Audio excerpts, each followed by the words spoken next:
All right. So clip 17 at bear 5531. Why don't we use, instead of doing, why don't we just do one on boilies? Nah, we'll start like this. We'll see what the bite rate's like on this.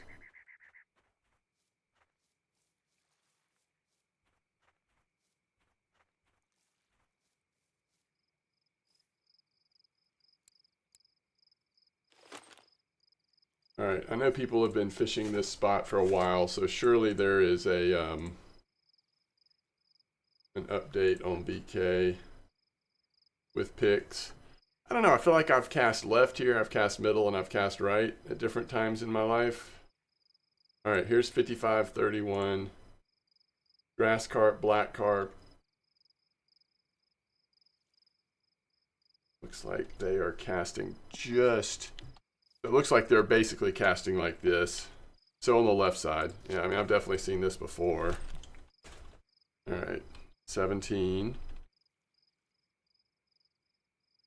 And let's put the cranberry PVA.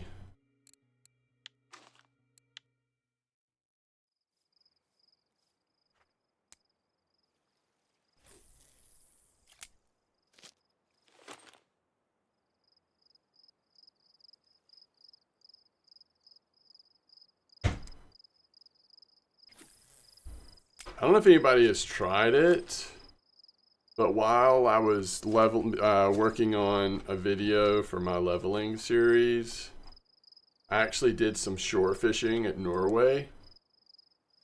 And I mean, obviously it's slow compared to regular Norway, but you really zero in on those flatfish.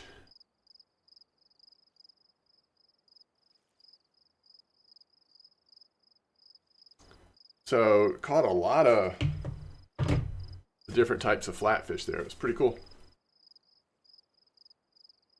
Flatfish really good, yeah. Yes, well, American, European, dab, turbot, um, occasional haddock, but not as much as other people that look like had caught haddock. Occasional eel pout, but nothing to write home about. Mostly what I got were decent flatfish.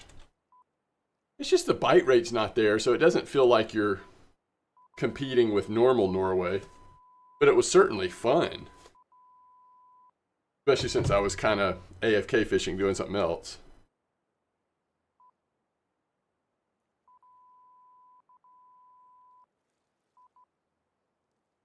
But if all you have is a bunch of, carp setups and stuff, and you're trying to get started at Norway without like fully having good equipment for it, I guess that's one way you could ease into it.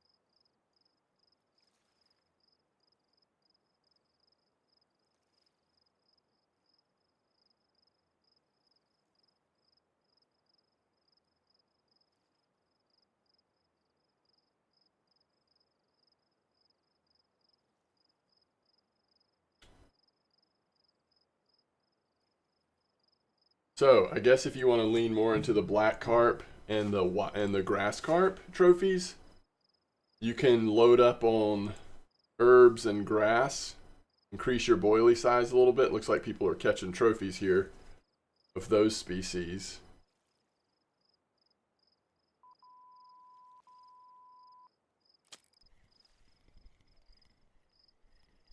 You got a 3.6 European. Oh, nice. It's a movie watching one. Yes, exactly. You got an American Place trophy there last night. Nice, Quillage. Yeah, I never saw any trophies last night, but some of them were very nice size. Drew, we're on bear just for a little bit. I think I'll probably do, one session here and then head out, but I've been meaning to come test this spot on either cranberries or raspberry. It looks like I need to move everything to cranberry because so far I'm not catching anything on raspberry. So we'll do that in a minute.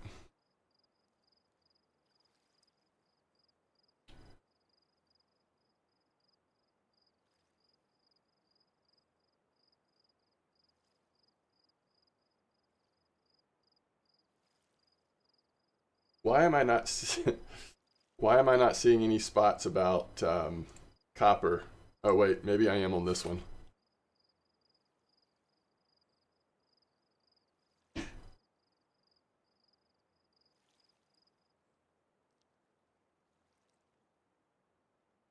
All right, so mostly a tench farm with the lower temps. Few F1, few mirror carp. Yeah, it looks good, but not great.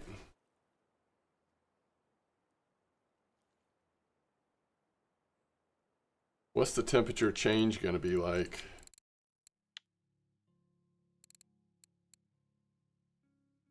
Going to be reduced all day, for me at least.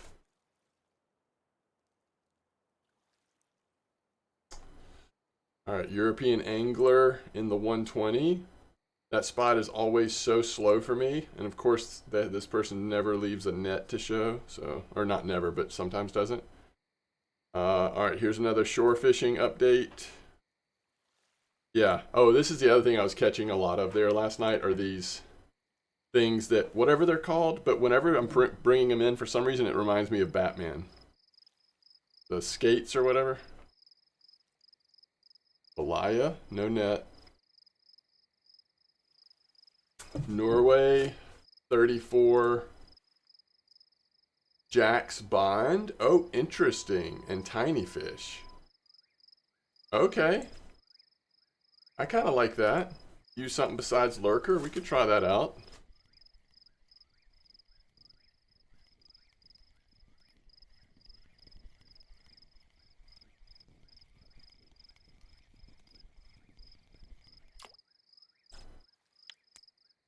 Let's see.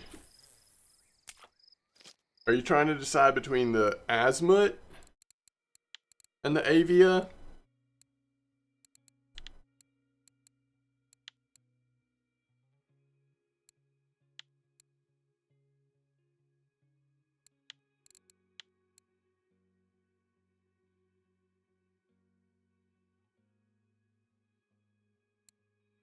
I don't know. I never notice a difference. I've got both. They both work great. I don't think their differences are going to show up at copper. Not much, at least. So I think it's just a preference thing, in my opinion. It's weird. Like, so when everything first came out, I was leaning towards Avia because I've always felt like Avia doesn't get enough of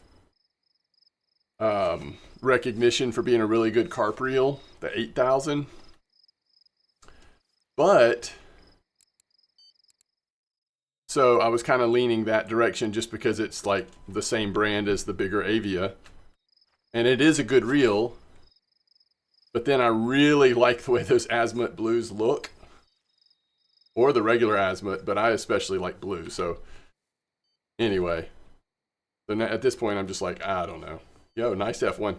Bob Spud just killing it at copper.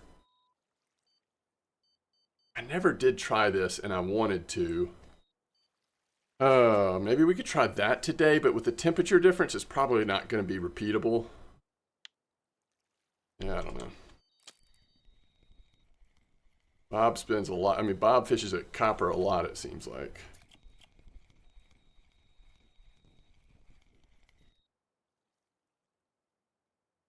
Oh, is that right, Drew? It's all about cran, not raspberry? Okay. I don't know why I thought it was both, but guess not.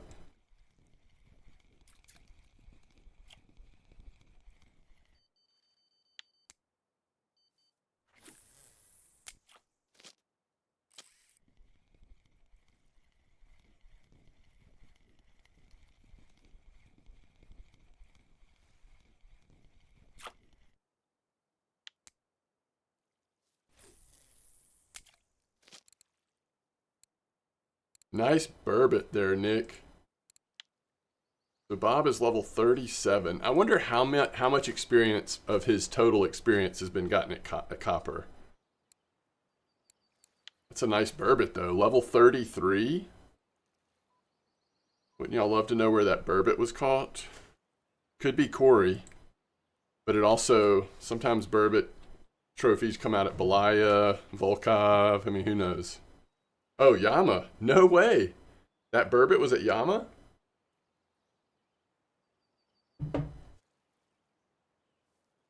Wow. Okay, what else are we looking at here? I kind of like that 34 Norway just for fun. So short-headed barbels are still a thing, huh? I am not really interested in tuba today, I don't think. Does not feel like an Octuba day to me. As good as it probably is.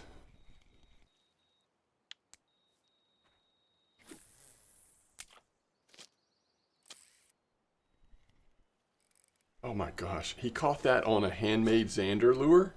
That's what he caught that trophy burbot on at Yama.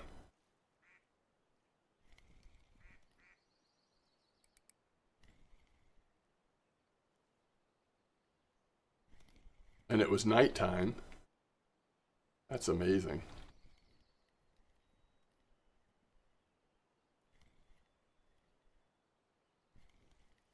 Trying to get amber fast. Have you done your copper and Norway trips? Frankly, once you get to mid-20s, it's hard to do anything fast. What's up, line fisherman? It's pretty much a grind from then on. Just try to have as much fun as you can, find spots you like. If you're looking forward to amber so much, have you been fishing the mess out of this bear spot that's been so good lately? You just want to do carp fishing. You know, Oldberg, bear. Weird stuff here.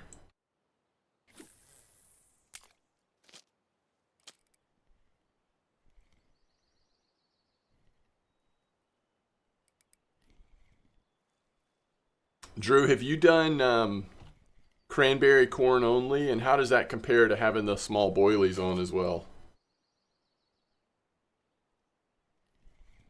I have not seen any black carp yet. Lots of mirror carp have moved in.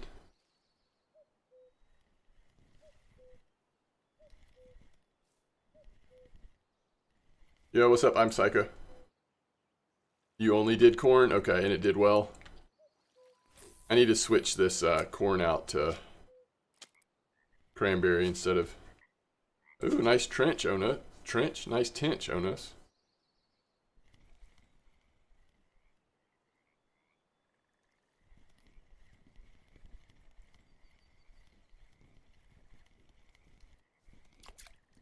It's pretty good money for bear.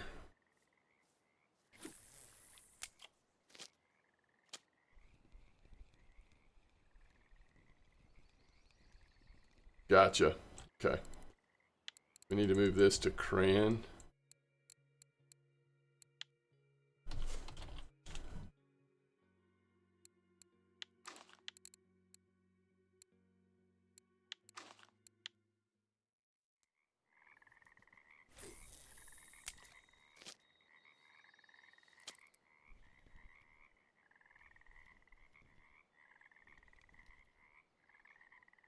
Have you fed the water yet? You gotta feed the water. Oh, that's probably... Well, okay, so one thing I would tell you is you need to spend a lot of time and attention trying to get to unlock PVA. Because you're not going to have as good of experience at Amber if you haven't unlocked PVA. At least Spod. So probably instead of leveling to Amber right now, that might need to be your focus. The levels will come, they're just slow. There's a common carp.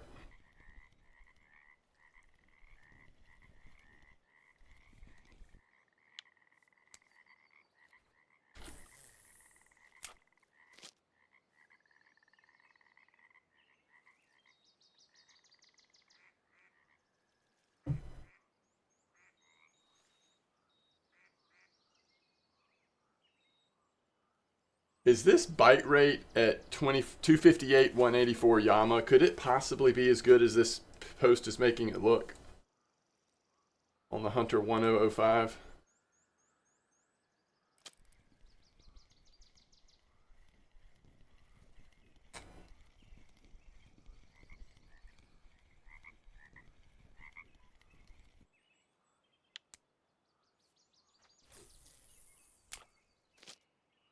Commons and grass carp. Oh, you got a few leathers as well, Pink? Interesting. Yeah, now that I've got the cranberry corn on, the bite rate's definitely picking up over the raspberry corn. Yeah, or use method. Yeah, good point.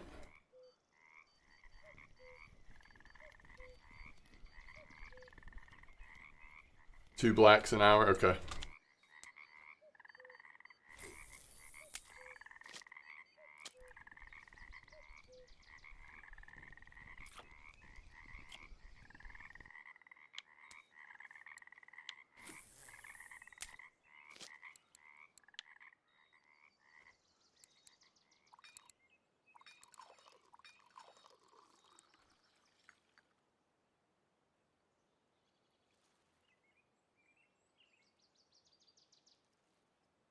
$258 Yama has been great today. 300,000 XP on your happy hour. So pretty good bite rate, huh?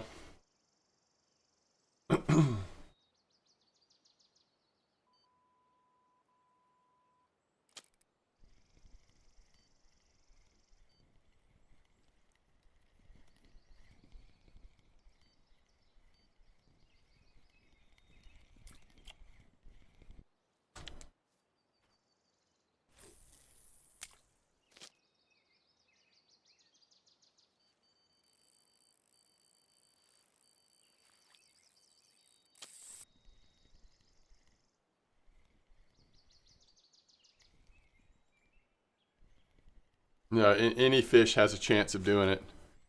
The better the fish, closer it is to trophy for that type of fish. It seems like the better chance you have, but any fish, even non-marker fish, have a chance of doing it.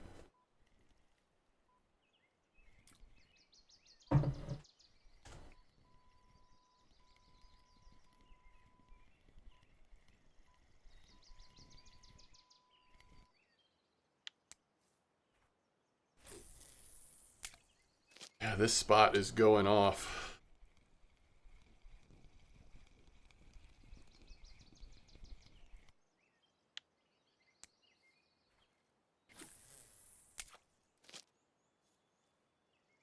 What is this that he is catching these C2s on?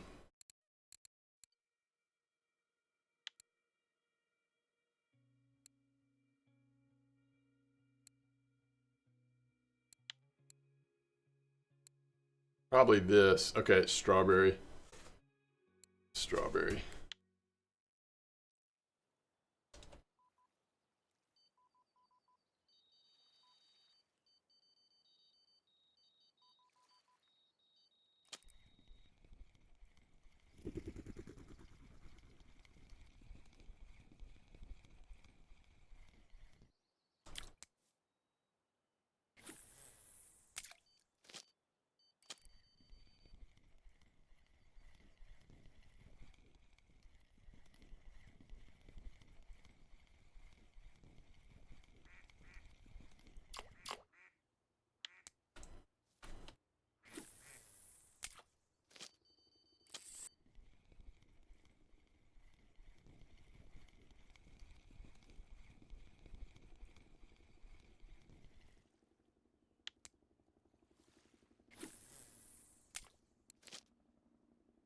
$23 fish in 16 minutes.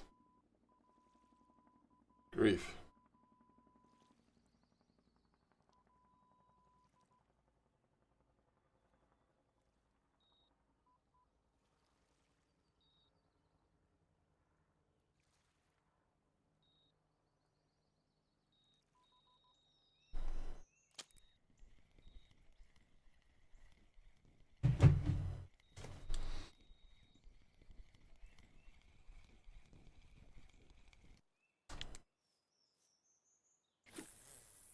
Artiska, greetings.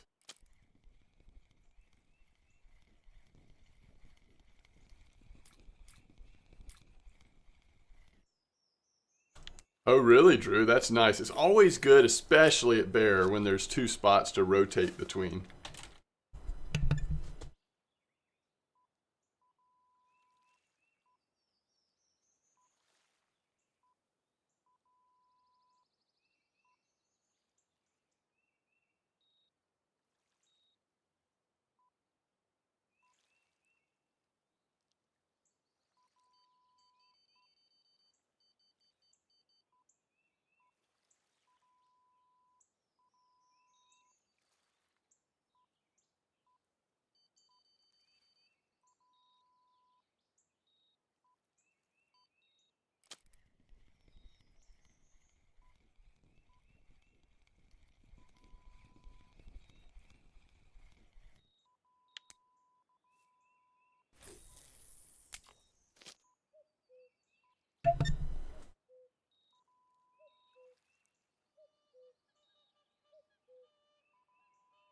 Oh, yeah. You made 2,000 silver in 5 hours? Yes, that's very good. What were you fishing for? That wild carp, or what is that? I mean, that kind of silver is good anywhere, even if it does take 5 hours. To be able to, like, I don't know, for a spot to have the consistency where you can keep fishing and end up with that much silver.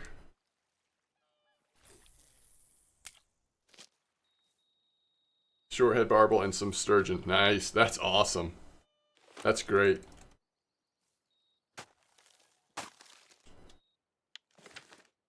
I would just love to see like a single golden tench while we're here. How long have we been here? 19 minutes. I guess we'll finish the hour or close to it, but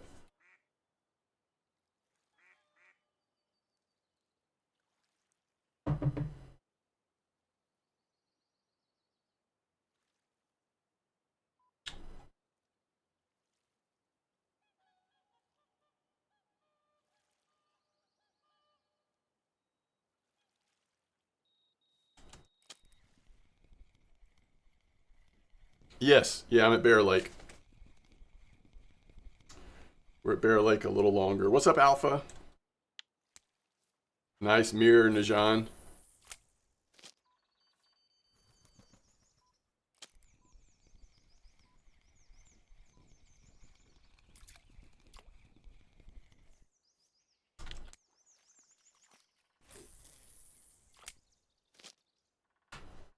I don't, it's like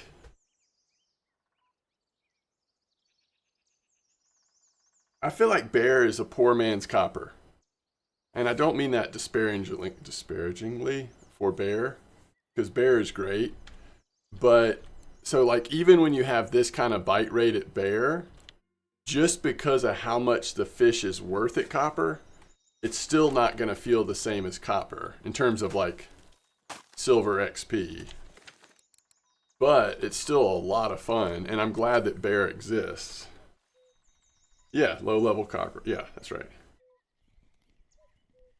Yeah, I'm sure it is difficult to pull a 28 kilo Russian sturgeon using as an HHV. Yeah, I'm sure that is pretty difficult.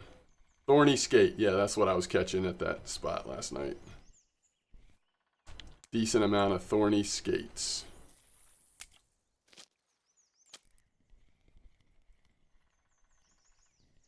I'm doing good, Artiska, if I never answered that.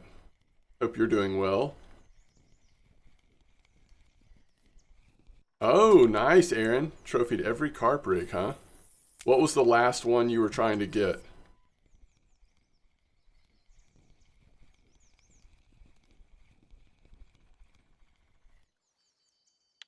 Oh, yeah, the lantern's great. Lantern is great for sure.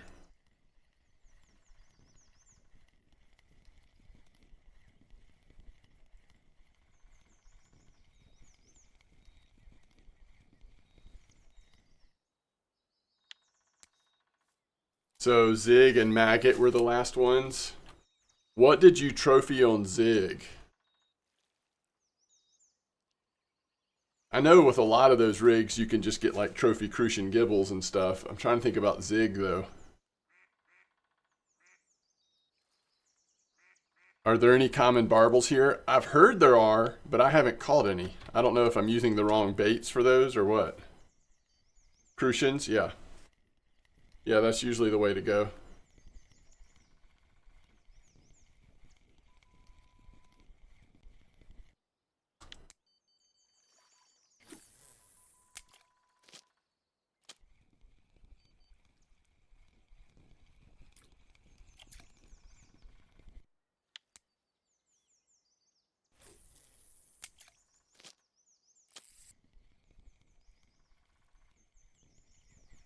Okay, no barbel in 2 weeks. Gotcha. I'm sure you. I mean, if they are here, you probably have to use the like actual barbel baits.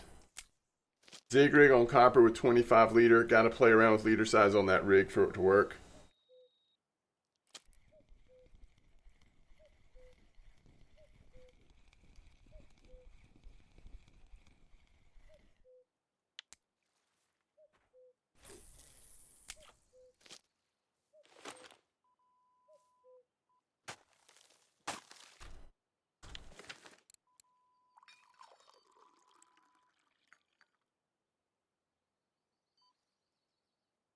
Yo, grats Kelly on your trophy last night.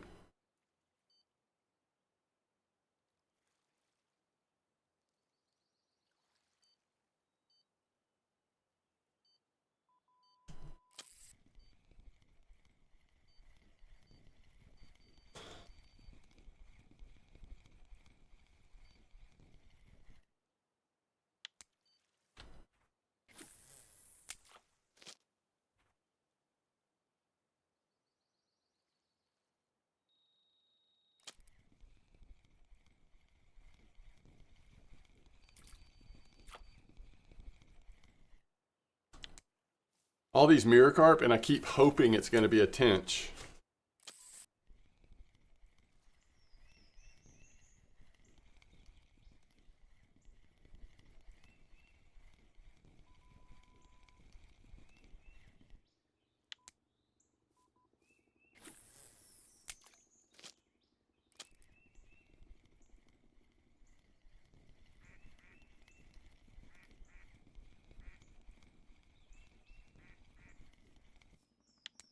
Has spots changed since yesterday? I don't know. I mean, I'm sure some have, some haven't, but this spot at Bear has been going off for a while now, though. This isn't new.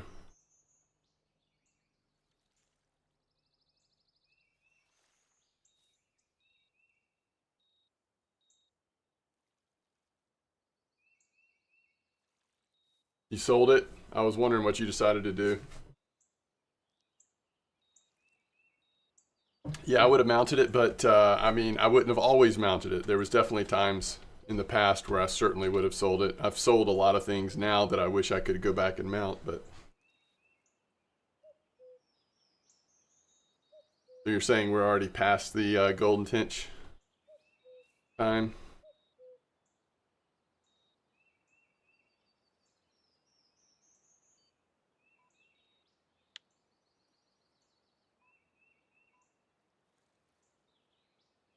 Yeah, that's around the time.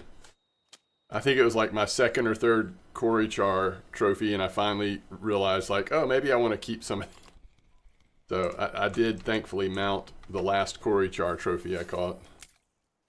I think it was actually the one I caught on live bait, which is kind of funny. Especially now that these days live bait is actually really good.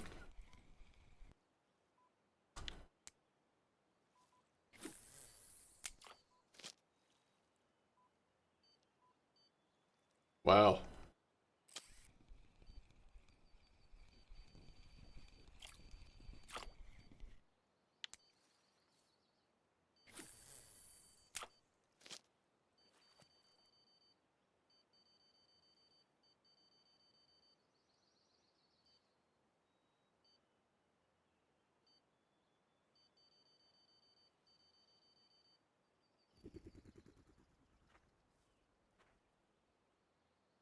Oh yeah, for sure. No, I think it's worth it just when you're still trying to crew like essential gear, it's painful, but you just keep making money and keep working towards it.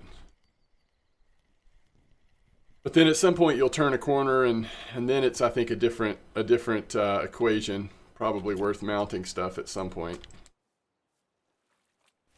I probably mount too much these days. I underestimated how easy it would be to fill up 3 houses. So I might need to dial it back a little bit, but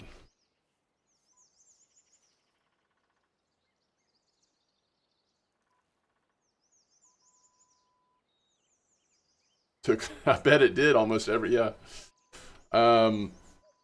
Famous inhabitants. If somebody catches a blue tag trophy, they have the option of releasing it as long as it is big enough.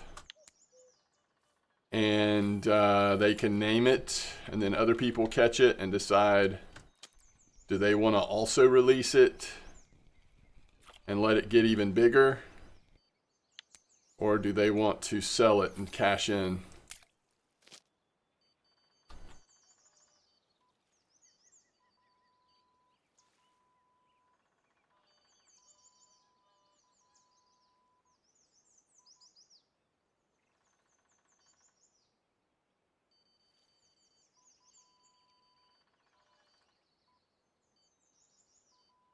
See, I've kind of had the opposite approach. I've been thinking, well, I did mount the blue trophy haddock and pollock, but I've been mostly thinking mount trophies and sell blue trophies because the blue trophies sell for so much, but I don't know.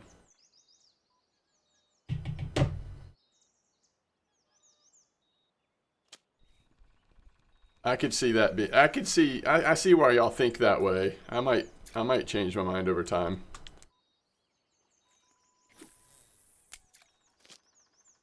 All right, at some point we could just leave. I mean, unless we're thinking we're going to get a night tench. I'm certainly not staying here all the way until the next morning, so. But this has been really good. I mean, this is what I was hoping it would be.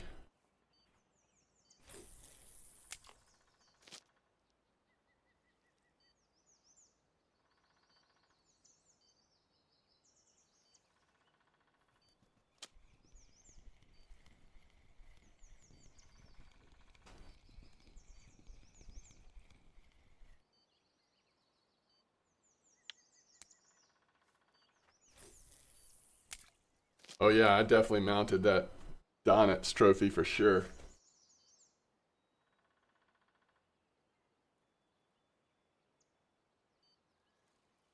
Oh, what's up, McKeegan?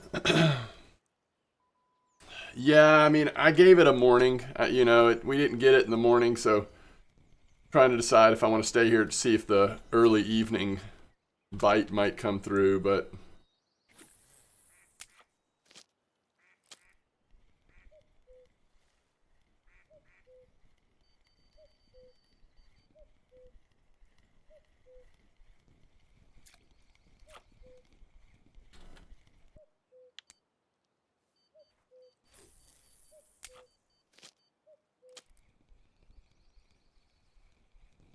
yeah, Kelly, what carp did you catch? In case people weren't there to see it last night. I don't know. I don't know about my proudest trophy. Um,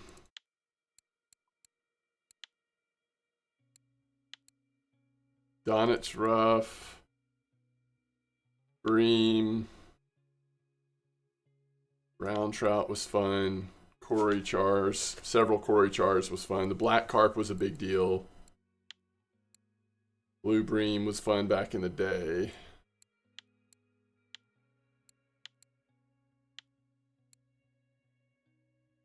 The common scaly albino was a big deal. I really targeted that, went for it for a while, and ended up getting it. So that was kind of nice. Mirror albino.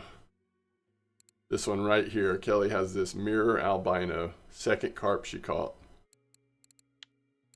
The sturgeon was cool because it was during a team comp. So coming through on a big sturgeon trophy was nice. Black buffalo trophy was a big deal. Again, brown trout's always fun. That herring trophy, just because it came in so quick when those were first released. The whiting trophy is worth so much. I love spiny dogfish, so that was fun. Yeah, I don't know. There's a lot of fun ones, that's for sure. Definitely, Aaron, that makes sense.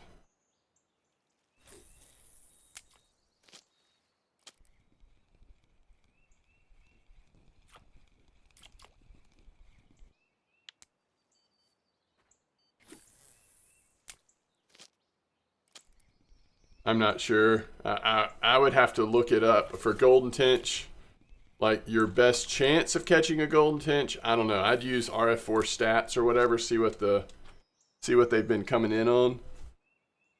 Now, people have occasionally been catching golden tench on the cranberry setup, but I don't know if that's the best way to target one if you're just trying to catch any size golden tench.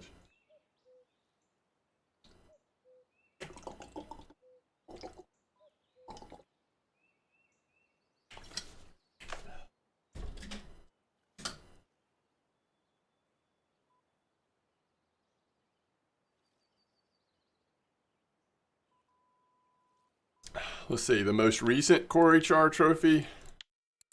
Are you talking to me or are you talking to Aaron? Mine was 16.5. Aaron said his was what, 2 off of blue?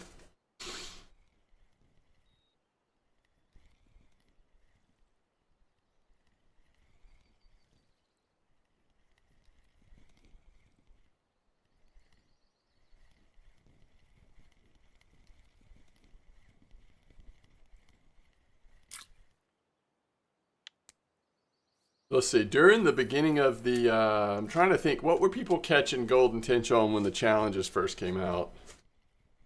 Like algae or... God, there were like 2 or 3 baits we were using, right? Sweet seeds, maybe? No, that was barbel, wasn't it?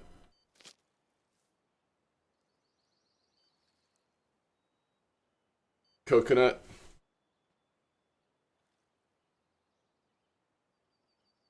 Worked at some point.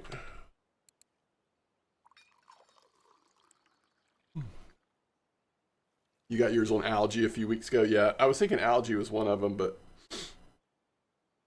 oh, there was a couple other baits. Maybe. Oh, of course. What's it called? The crawfish tail or whatever. Crayfish tail. That's pretty good at targeting tench, so I think occasionally you get golden tench on it.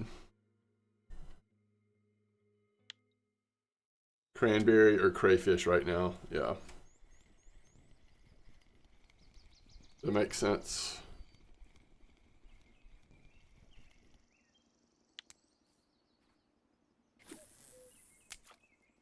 Wait, you don't have the scoop at all? Have you not leveled up to high enough to use it, or you've just never bought the scoop?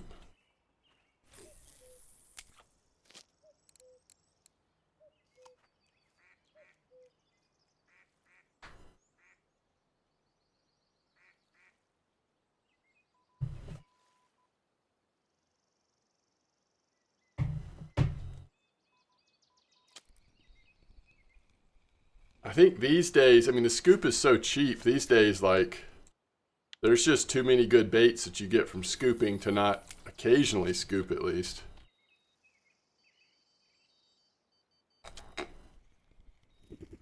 Especially if you do any float fishing, but even without, I mean, between the algae and leeches,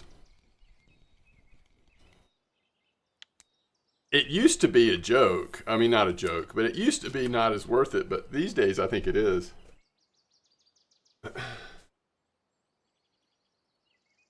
Oh, I got you. So you still need to level up your bait harvesting. Yeah, no, that makes sense. I mean, arguably, I would work on that instead of going for. I mean, you do what you want, but It's just hard to target a lot of fish until you've leveled stuff like that up. Yeah, you're right. You can get some really big grass carp, black carp on algae too. It's not like it targets tench.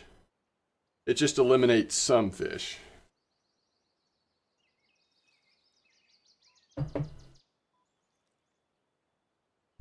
What tournament is this? Okay. Oh, it's British Open? Sorry, Jimmy. So this is not a major? Okay. But next weekend is.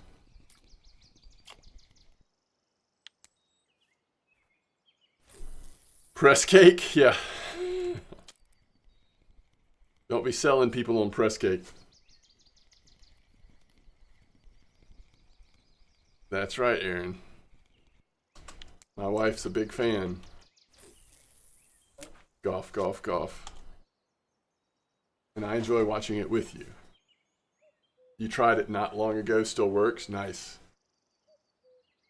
Favorite way to level up bait harvesting is cutting up lake trout? Yeah, I mean, that's definitely a thing. Yo, Merc, thanks for the follow.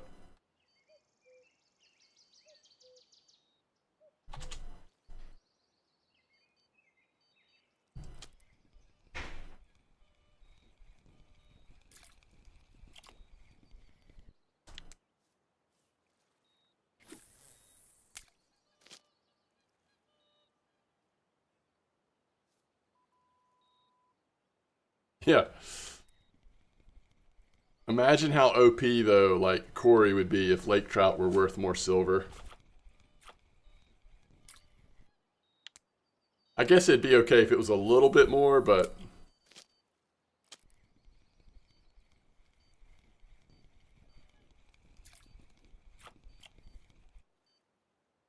Yes, for sure. Pike are great money at low levels. It's just, it can be tricky for low-level players to really target them. But you're right. Those, like, Pike cafe orders at Old Berg, classic.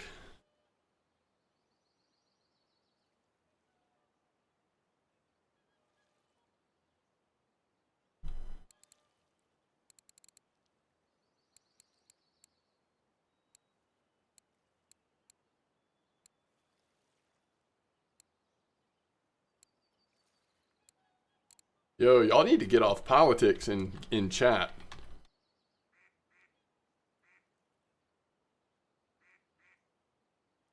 Sorry, not Twitch chat, in-game chat. People about to start. People are about to start finding their way out of chat very quickly.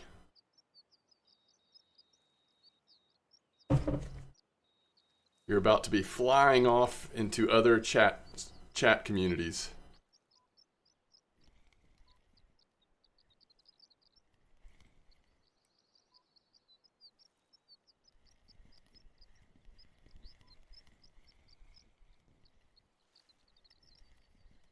Yo, what's up, Fatal?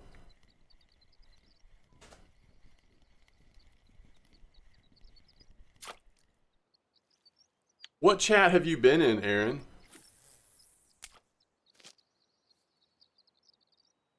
Yeah, it's tough. I mean, it's been that way for a while, right? Every once in a while you hit some like random restock and flies will be available, but it's tough. Oh, Richard Hammers. Interesting. But he doesn't play anymore, and so most of his minions don't either. Is that what we're saying? What's up, Pro Drifter?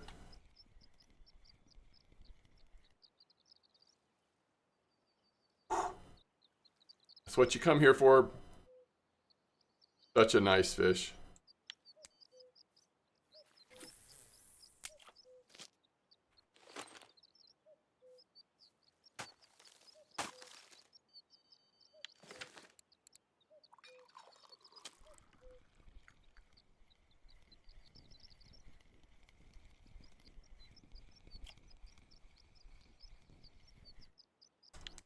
I don't think I've had a leather yet.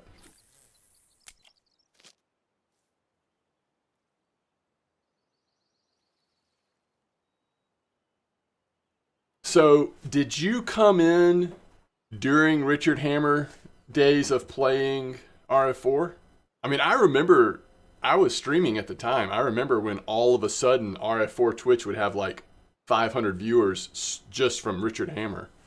Is that when you got started, Aaron? What's up, RDP? Going good. How are you doing? That's awesome, Aaron. Richard Hammer is a variety streamer that, I don't know, what would you say, Aaron? When did your account get created in RF4? Was this a couple years ago? Or was it more than that? I don't even know. He somehow, he plays a lot of indie games, just a variety of different games. Very, like, involved with his community. And he got playing RF4 for a while. And he seemed like he really liked it because he stayed with it for a while. And all of a sudden, all of the people that followed him for him, because he has a pretty decent community built up, they were seeing him play RF4 every day. So some of those people joined and played RF4 with him.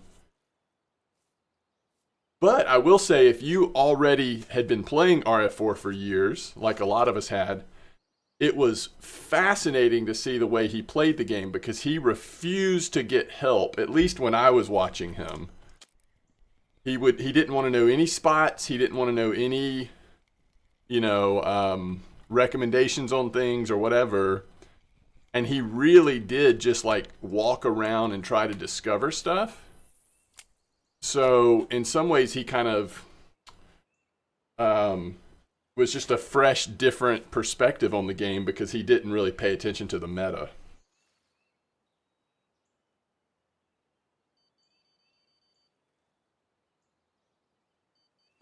So he both approached the game in a different way and also brought a lot of new eyeballs to RF4 because of his existing community.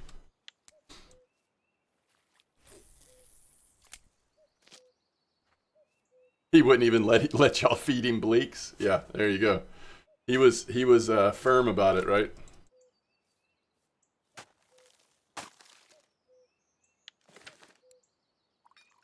Well, yeah, for me, um, I don't know. I just have there's no part of me that wants to play RF4 in the dark. Like, if that's how somebody else wants to play it, I think that's fine. But, I mean, it is a fishing simulation game. It's very complex. Got RPG elements, but I mean, it's simulating fishing, and in real life, you would never like turn down advice, right? If you go to some new body of water to fish and somebody said, yo, you have got to check out this area over here, the whatever have really been popping off, you would be like, thanks so much. Anything in particular that's been working? And they'd be like, well, the red, popper has been really killing it. And you'd be like, awesome, I'll try that.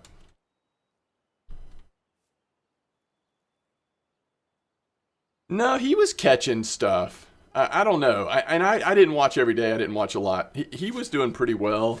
And I don't know if maybe eventually he like started to look up a few things or heard from people or if he just discovered stuff. But he played it long enough where he got pretty into it.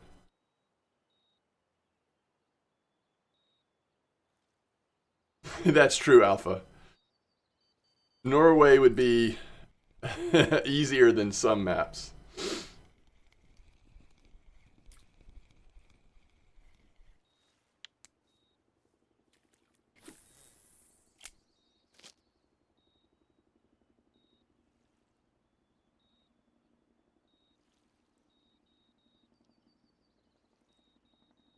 Sura back in the day, yeah. Well, that's not a tinge.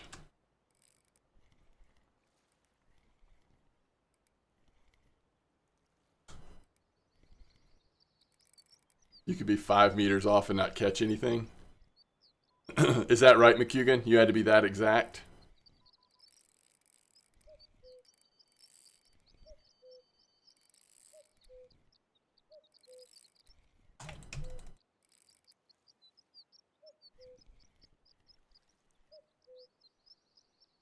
See what this is. Oof, he got angry with me.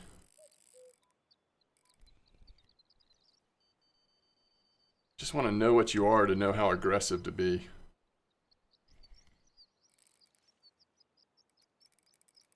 4 more tasks. Nice. Are they hard ones? I think it's just a grassy.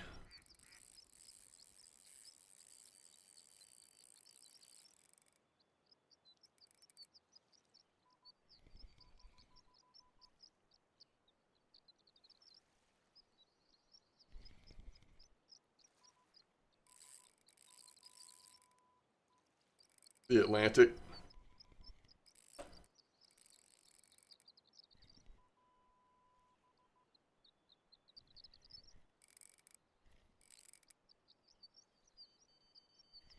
Mm.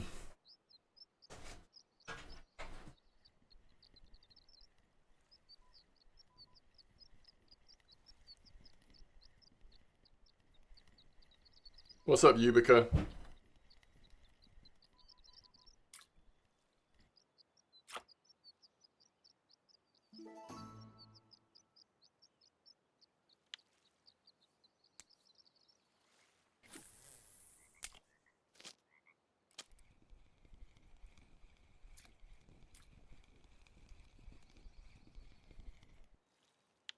Yeah, you were probably set up to succeed on these tasks pretty well, since that's kind of how you play the game. I cannot believe we just set the record again for my total weight. And all of these crazy spots at copper, and we do it here. Wow.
Yeah.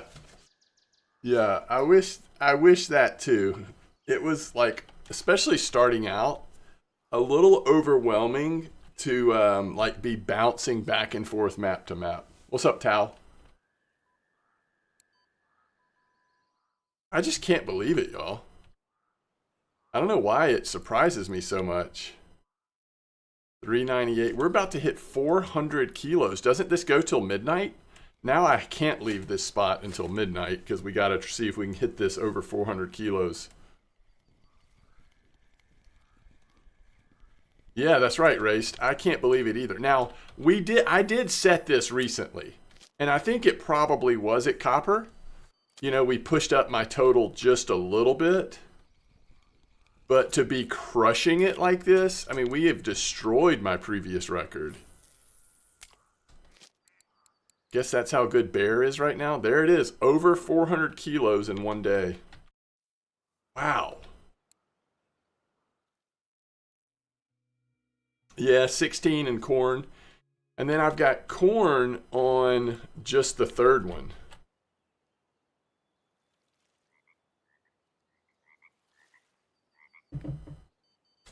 And I'm trying to remember, like, what time did we start fishing? We're at 51 minutes. I guess when we hit midnight, I'll just see. Did we even exactly get an hour of fishing in?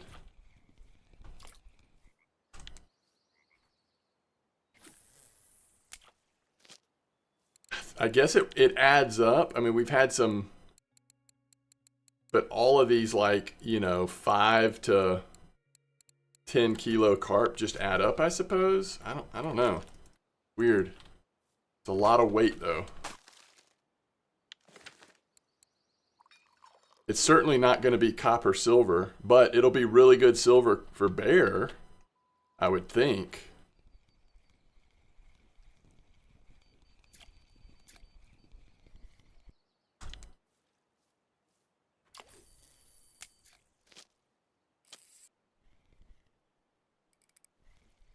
It does make me wonder, would we have done even more if I'd started off on just corn on all three instead of the boilies on two?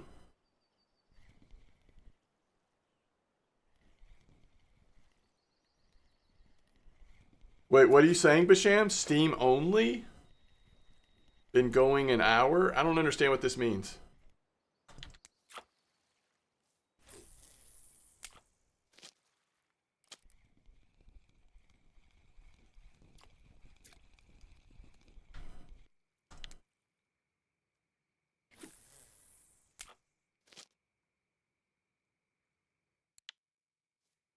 It's going to be close to an hour. Run it back the next day. Oh, no, no, no. Well, so this is bear. My second hour here would be so much slower. Oh, did I ever say that I'm live on Twitch in chat? I don't know that I did.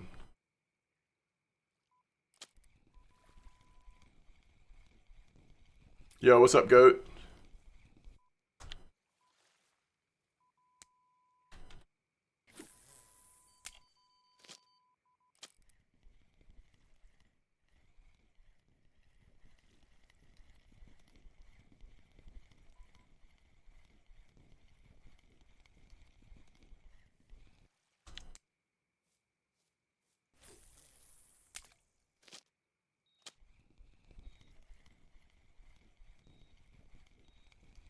Hey, we got 2 black carp in the hour. That's awesome. I love it.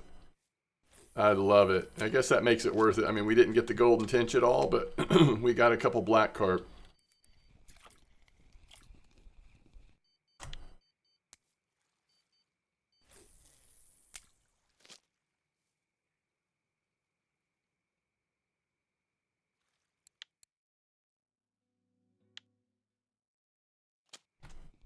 We're also at 93 fish now.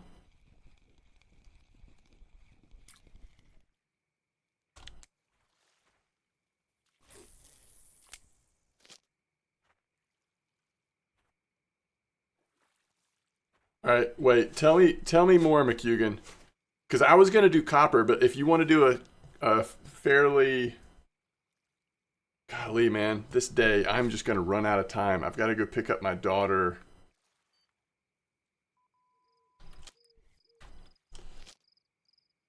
Hmm.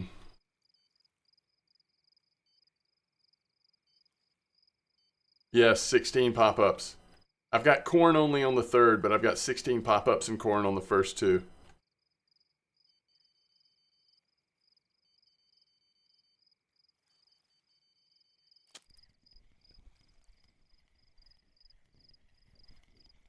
Yeah, I don't know. Today might not be the day for it, unfortunately, McHugan. I mean, it sounds super fun, but we got 3 black carp. But in all reality, I probably should just go chill at copper because it's 12 now.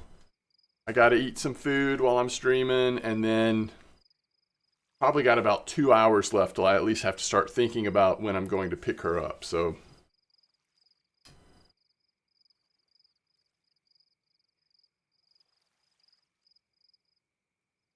which is probably just enough time for, going and hanging out at Copper for a bit.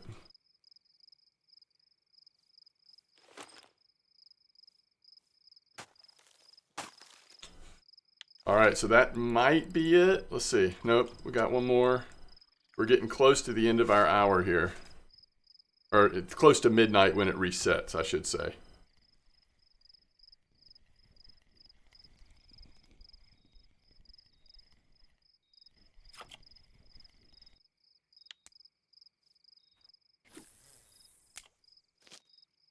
Yeah, I'm going to start off at the C2 spot. And if it's too slow, I'll move over to Pier 1. Come on, let's get one more fish in before midnight. So how long have we been here? Yeah, still not an hour. Yeah, we timed it perfect. I didn't realize that, but I guess I started fishing like right after midnight.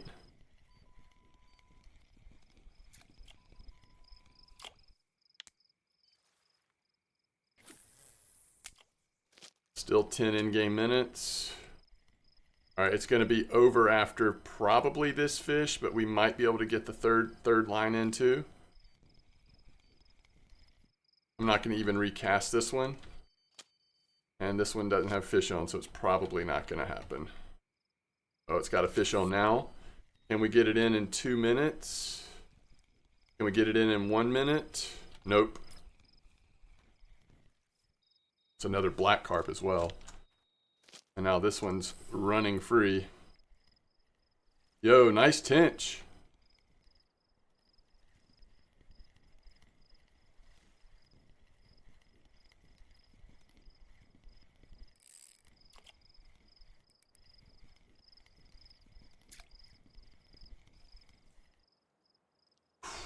Too bad that one didn't count. Okay, so we fished here for less than an hour, and the new record is 477 kilos. I think we just added almost 100 kilos to my record.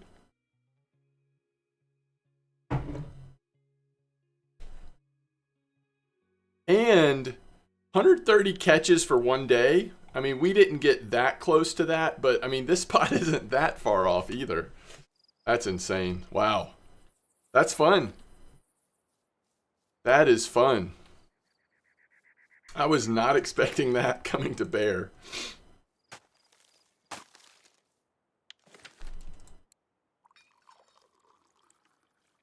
So, yes. If you have spot or method or a reliable way to feed the water, that could be a good spot for leveling up your bottom fishing. 716? I think that's what other people have been saying too, in terms of like in an hour and a half of fishing, getting somewhere around 700. Oh, what's up, Mystic? Oh, 109 kilos. Wow. Pretty good silver as well. All right, what are we fishing with? Strawberry stuff. I'm going to go by Norway to pick up groceries just in case we need to buy anything because it's a little more expensive at Copper.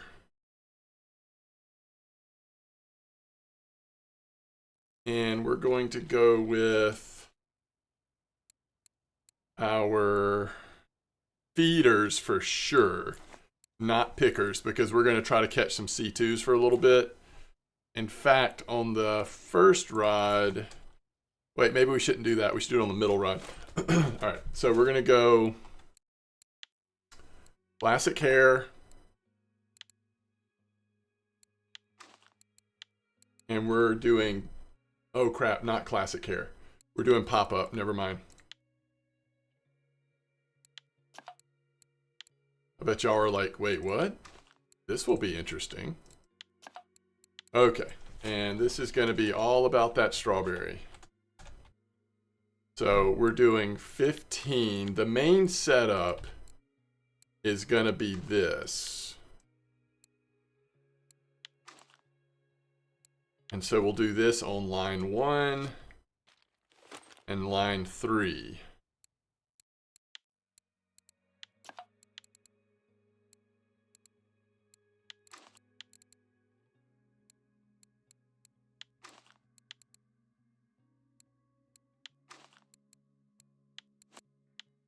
But on line 2, we're going to slow it down just a little bit.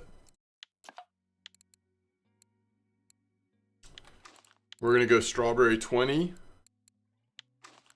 and hope to get lucky on a big boy. Okay, so what do we need in terms of ingredients?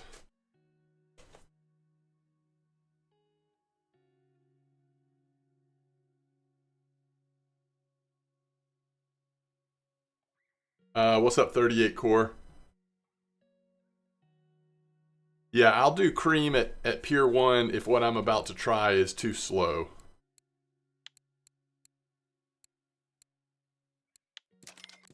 I'm going for C2s. C2s is the answer.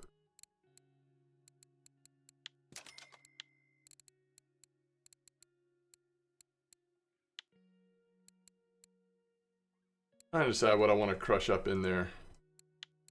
12s or 15s? We could do forest strawberries. That could be interesting. These are... Do these. Just for fun, let's do a little forest strawberry flavor.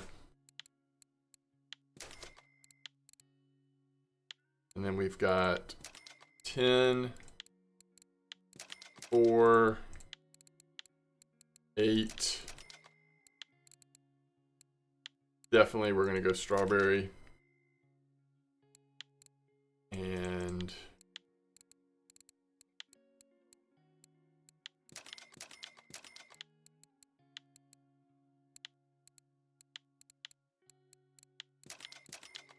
all right, we should be good.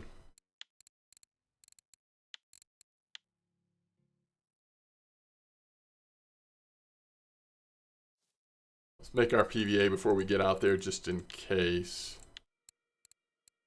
Crushed boilies, strawberry, forest strawberry 15.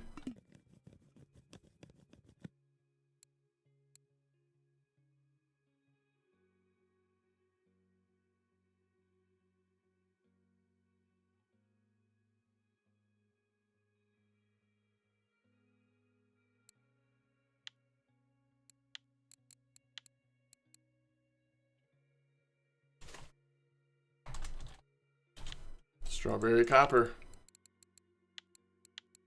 Cornflower. Strawberry 15 crushed. And then 4, 8, 10. No spice, just strawberry. We're going clip 12.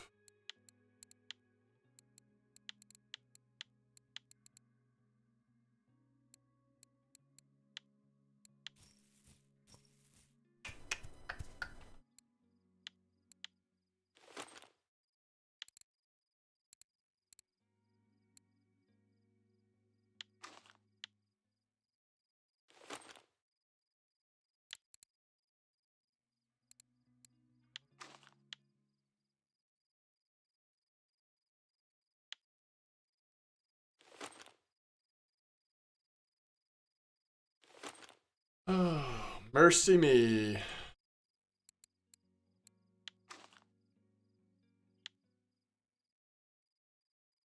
All right. We're heading out to 3732. Way out into the wilderness of copper. No, the size does not matter at all. The only reason why you get the smaller ones is because they're cheaper. Right? Size doesn't matter when you crush it up because it crushes it up into the same size no matter what size you start with.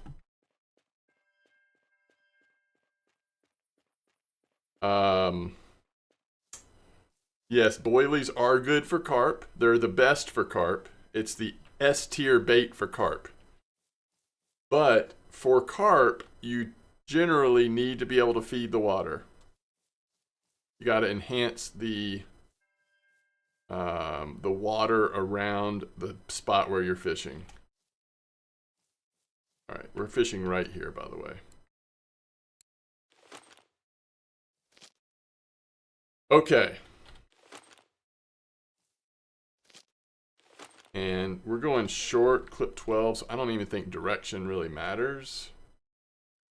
But I mean, it's just straight out.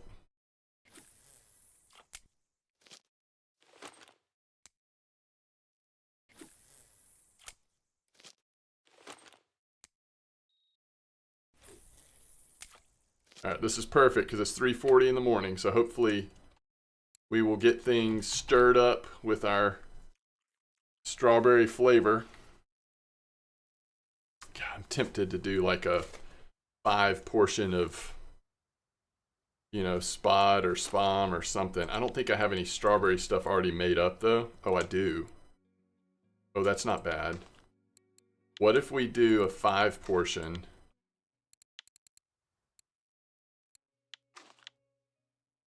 At 12 meters just to get the party started a little bit?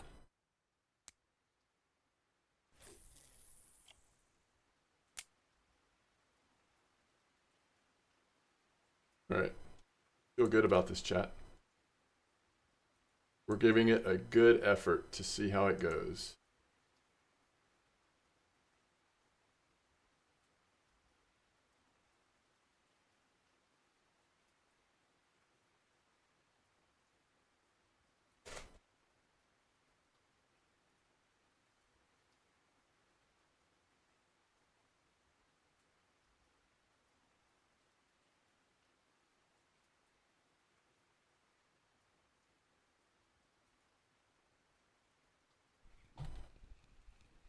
Yo, Drunk Master, how's it going?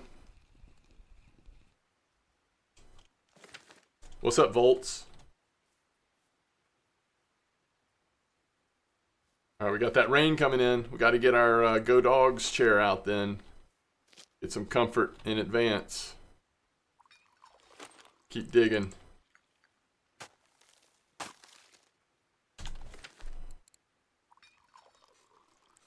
So one thing you could do, I mean, you can do whatever you want, obviously, but one thing you could do, Drunk Master, is just wait until the water temperature goes back to normal. See how it says reduced everywhere?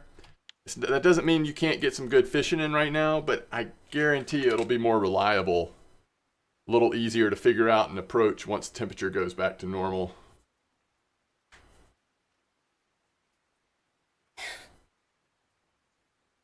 It'll just change. It'll just say normal. It's really not about what the actual temp is necessarily. It's just when this goes back to normal. Right now, the water is unusually cold, even though the air temperature is about average for most of this week. The water temp is a little cold. So again, you can still catch good fish, but I think you have a better overall experience if a lot of your trip will be during normal water temp. Yeah, so we're going on vacation. We're going to the beach. It's actually near Myrtle Beach in South Carolina, if you're familiar with that. Well, it depends. You just have to keep watching the weather. Right now, the next several hours are reduced. There's a pretty good chance that, by the end of today, it could go back to normal, but sometimes it stays consistent for a while. It just depends. Yeah, that's for sure, Aaron. Like, I think you're right that there probably are some lessons to be learned about the way we approach the rig types we use, the leader length, even the bait presentation. But I'm not sure yet on how drastically that changes. But I do think you're right that we should be starting to formulate some ideas based on the temps. All right, I'll be right back. I'm gonna grab some food. I'll be right just a minute.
No bites, huh? Not even a nibble? Uh-oh. Um,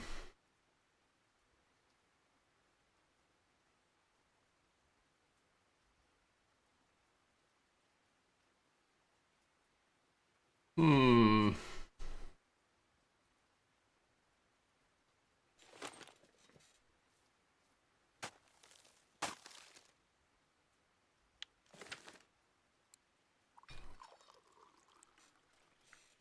Yeah, maybe I should shorten up the liters. Who knows?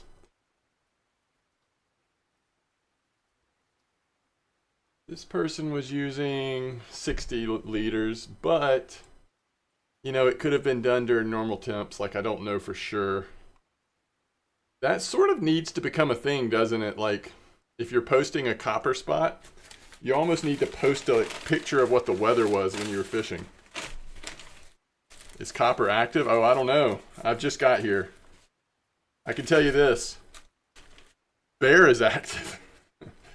Bear is definitely active.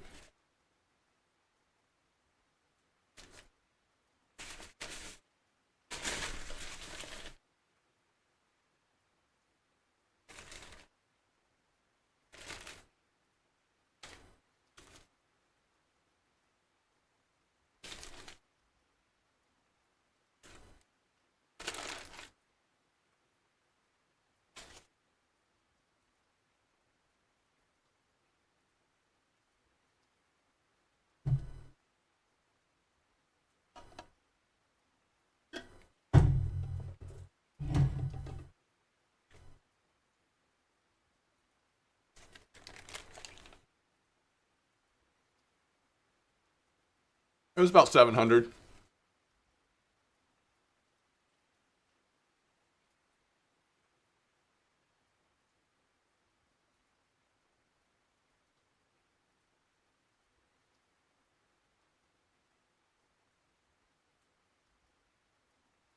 I mean, I use Classic a lot more than I use Snowman.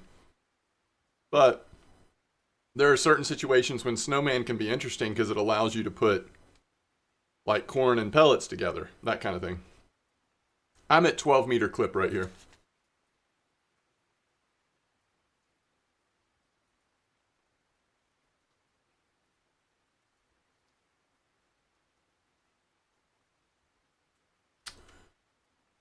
Bear was that spot down south, 17-meter clip, 33 something, I don't know.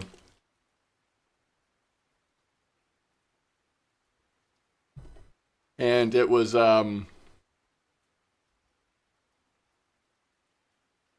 cranberry bait.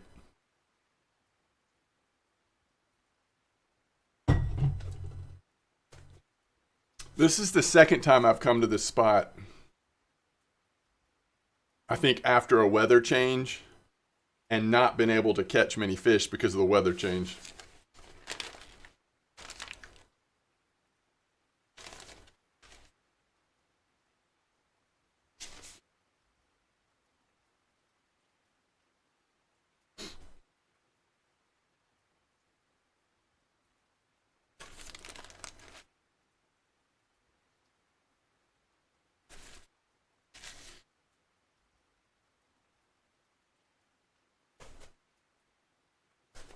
Well, and with these mid-sized strawberry boilies, if the temperature has like driven the C2s to another spot or whatever, then we're not going to catch a whole lot here because it's not like we're using, you know, cream corn or banana corn or something that's kind of generic. We're using these strawberry boilies, more specific.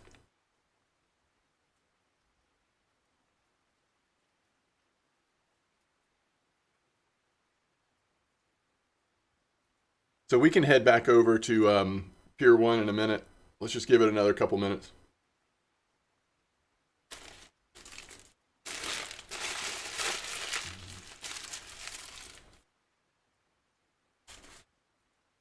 We've got Aaron's running all over Copper Lake.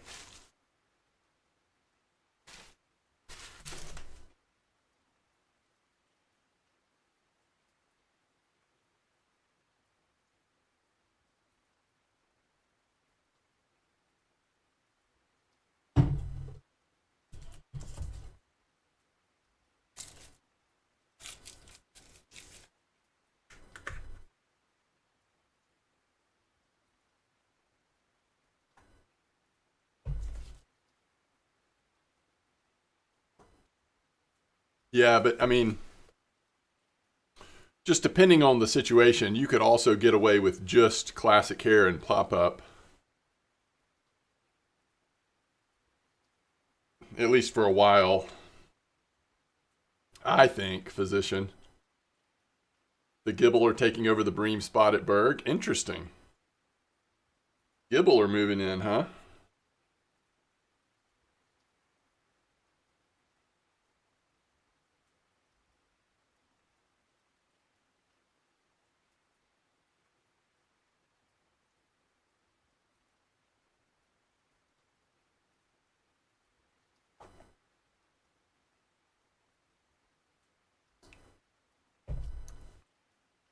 Yeah, that's better than like big common carp and grass carp moving in, right?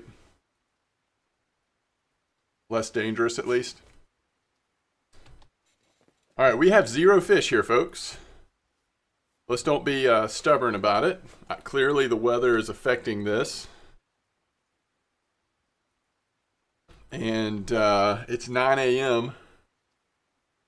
We just went through like the 3 most exciting hours of carp fishing of the day and caught 0 fish. So, you know. That's a good question, physician. Don't think I have. I have it on something right now. I think I have it on a match rod.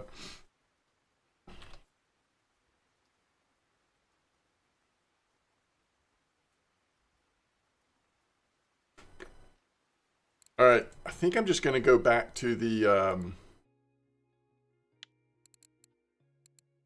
picker rods with cream.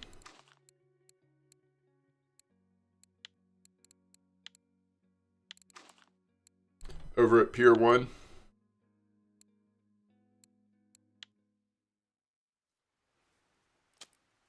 Yeah.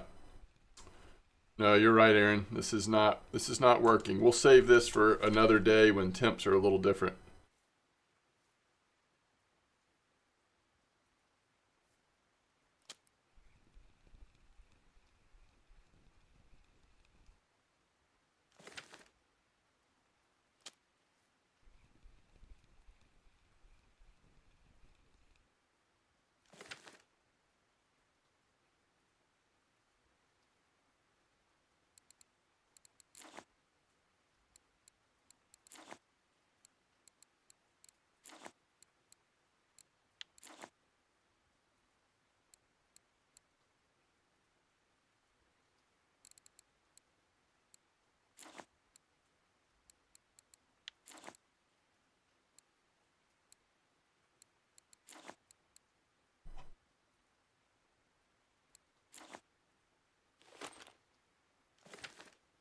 Yeah, I'm gonna go cream. Oh, nice RDP. Yeah, I was just doing the strawberry because I guess before the temps changed, C2s were really healthy over here. But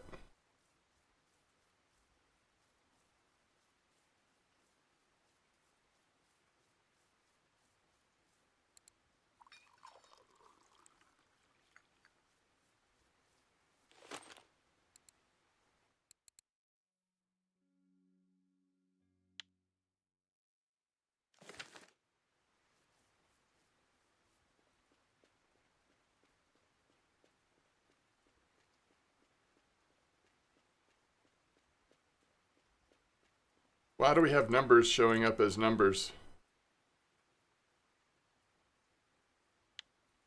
Wait, is that his real name or is that the game not loading everything properly?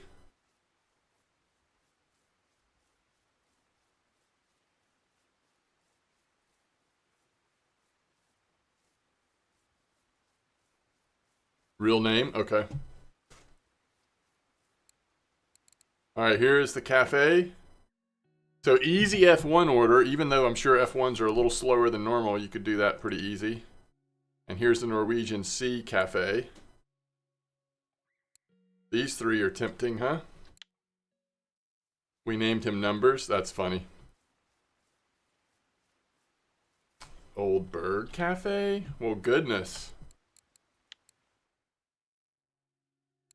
So if I bother you,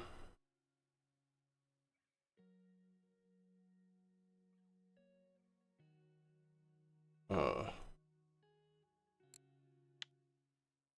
I, I'm not sure about amber spots. I'm also not sure about hinged leader. Hook size would be large 1.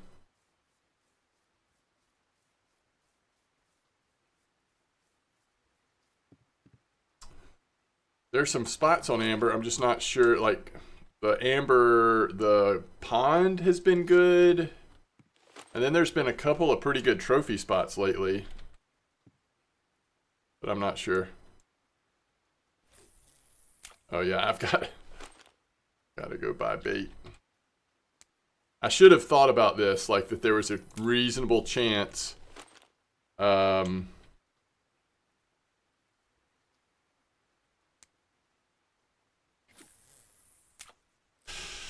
There's not even grass carp on this lake. Has anybody tested press cake at copper?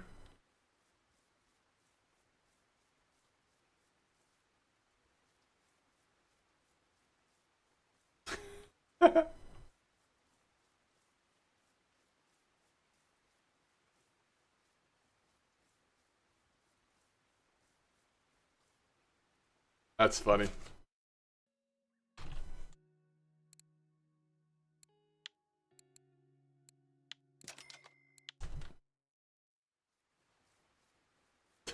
I don't own a press cake. For science, huh? Okay. We could science it up.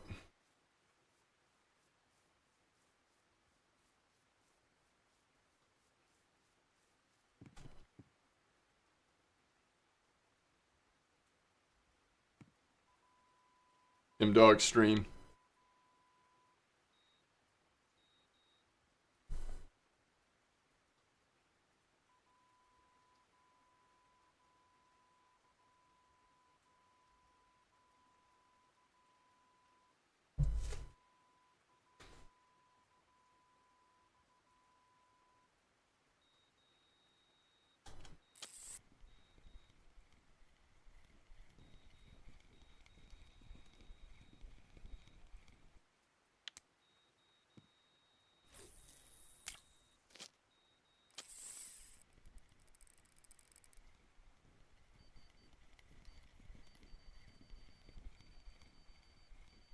Hey, we're catching fish again.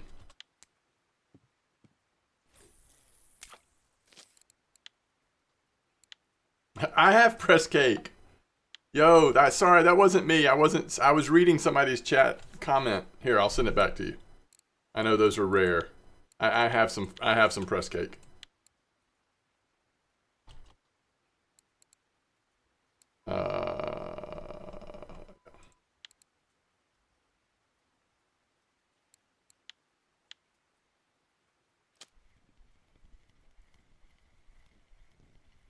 No, they took press cake out of the game.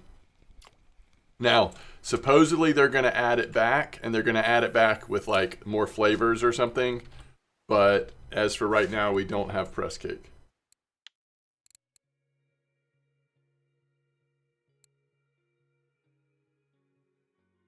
Can't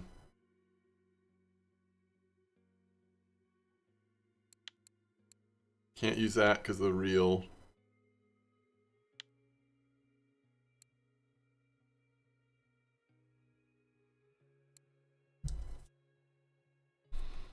It would be kind of stupid to use that. Okay. I guess we'll put it on this. I hate to take this apart, but it's fine. Let's do a size 4 hook, I think.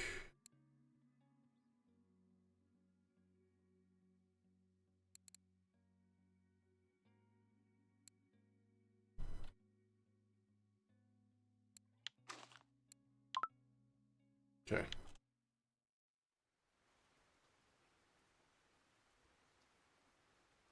That is correct. Your 5 press cake are super rare. They are impossible to replace.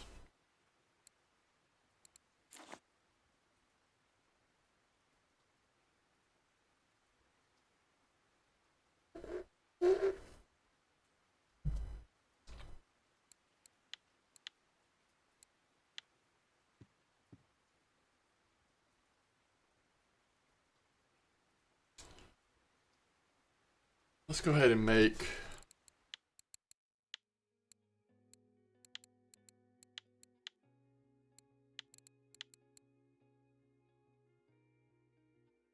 I think I want to do boilies for this.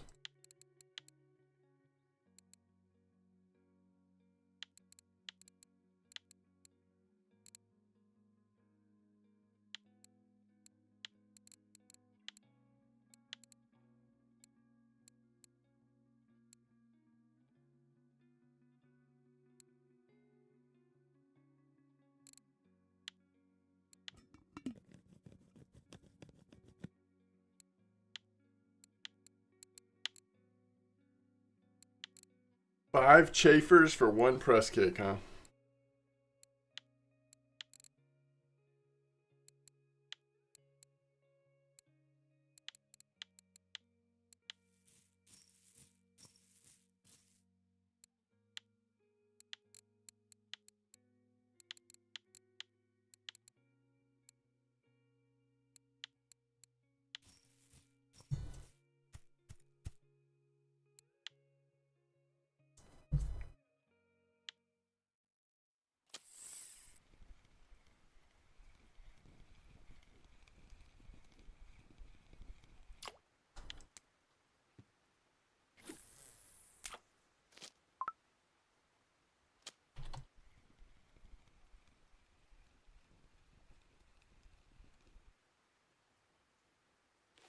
All right.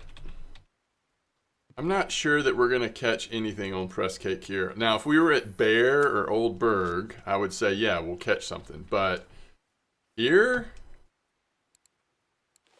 we'll give it 5 or 10 minutes and see.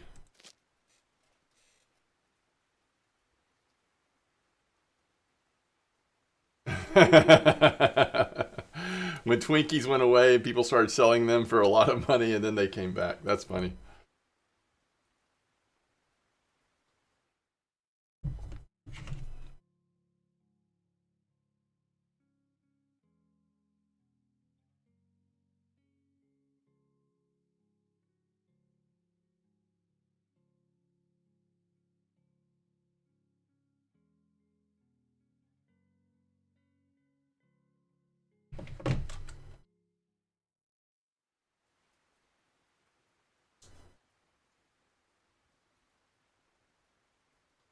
Yeah, I'm actually surprised that with Copper Lake being so carp focused, that they didn't come back with Copper Lake. Which does make me wonder, is that even a priority anymore of them coming back, you know?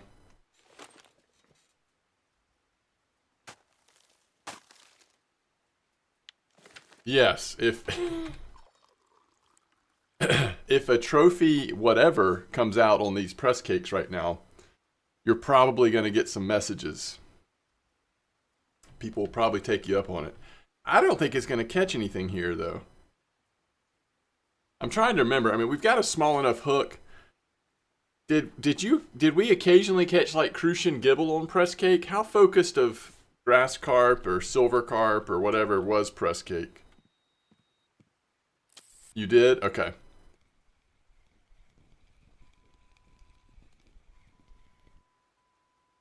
Ooh, a barbel.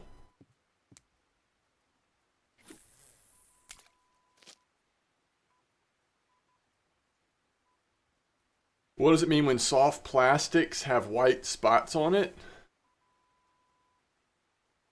Eyed and blue bream as well? Okay. Let's see, there's eyed here. No blue bream, but there is eyed.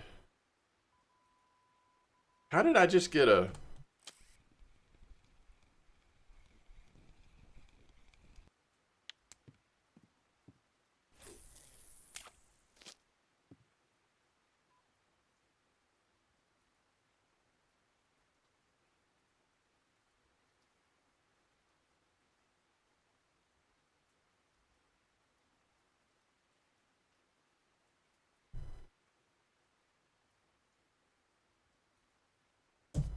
Yes. Shore fishing at Norway goes through some really, really slow moments. I agree with that.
All right.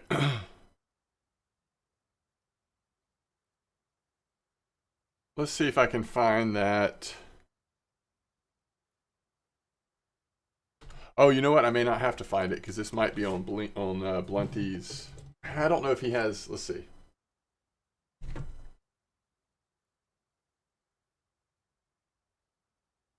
I was gonna try to find the RF4 FAQ on Zigrig.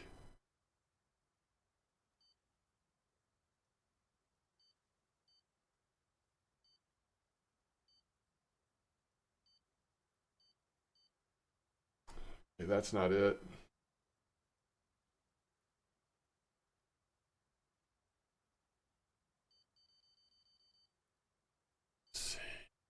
Oops. Okay, guys. All right, McHugin. You ready? This is Press Cake's first fish at Copper for me.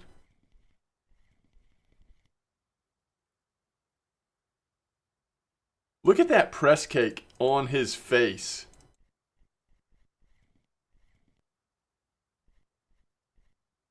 It's just like a block.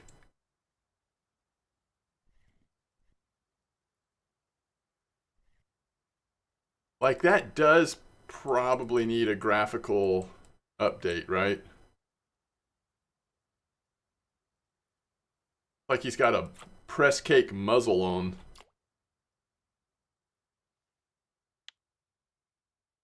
Well, we definitely want to go to a large one hook after that.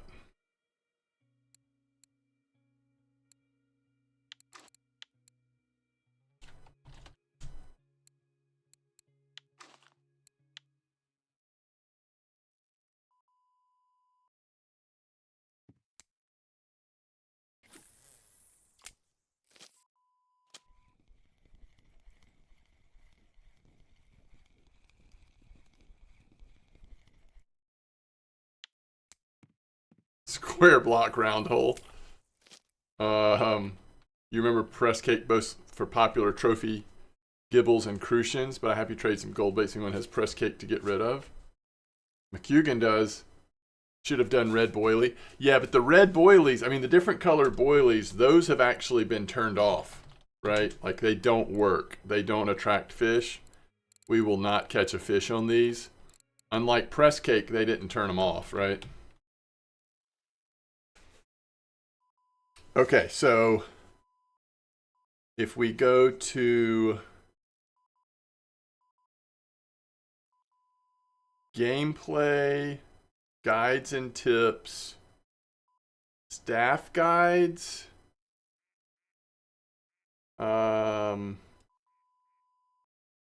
Zig rig guide. Here it is. Okay. This is what I wanted to find.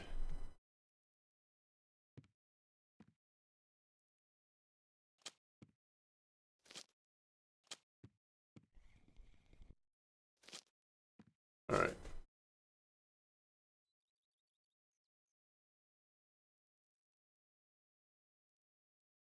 At low temperatures, which is what we have now, right? We have low temperatures. Yeah. Carp can rise into the sun-warmed topwater and surface layers of the water body. Zig rig can produce the best results. So, according to this, cold temperature,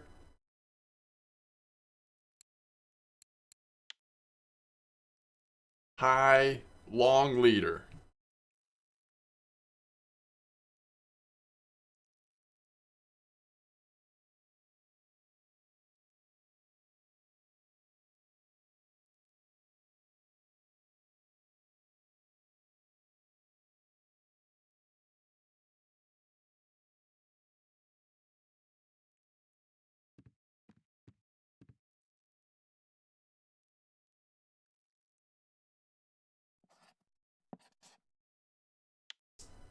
So, like if we wanted to do a zig rig here,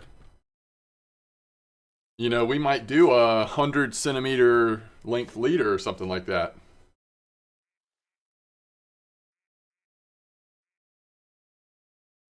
That's funny, McHugan. I caught a non-marker mirror carp, so the price went up.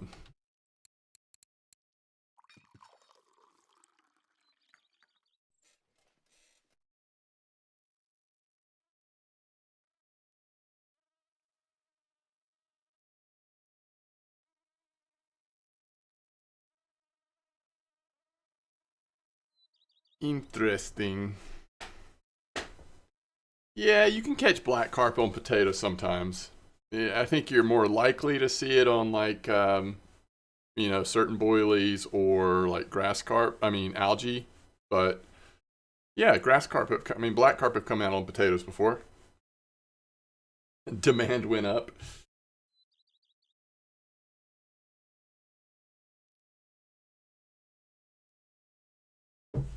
Okay, let's try instead of press cake nonsense, which, you know, to be fair, I would be curious, like, if this spot was really going off, if weather wasn't an issue, if press cake might do okay. I mean, I don't know, it might. Okay, let's go with a nylon. Can I search by nylon and only bring up nylon leaders? Yeah. I wouldn't mind going up to like 100 centimeters. I mean, I don't know about 1.5. I mean, we can try it.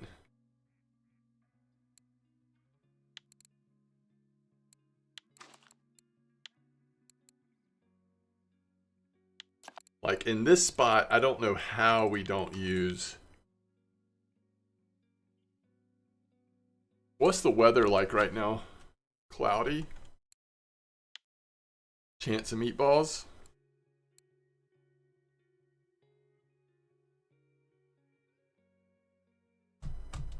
Oh yeah, cabbage! I forget about cabbage. That's another great option. You don't have to wait for algae. You can do cabbage.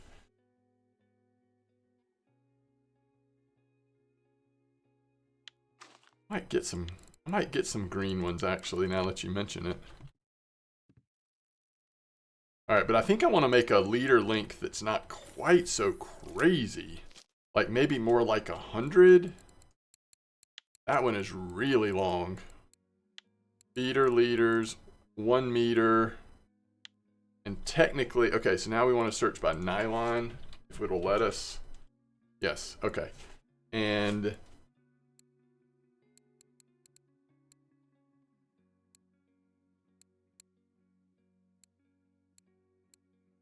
wait.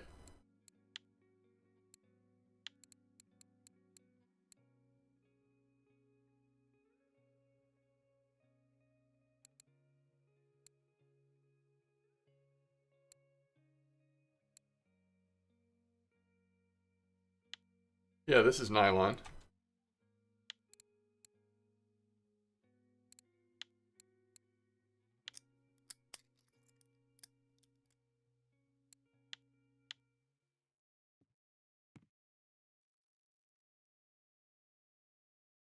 That's correct. It's just about the color. It's just about getting the carp's attention. The foam is just getting their attention.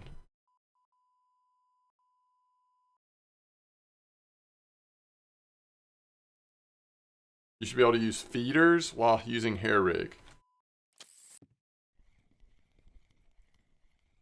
That's called method, right? So it used to be that way. You could use a feeder cage no matter what setup. But when Amber came out and carp got restructured, they changed it to where you could only use feeder cages on carp rigs if it was method.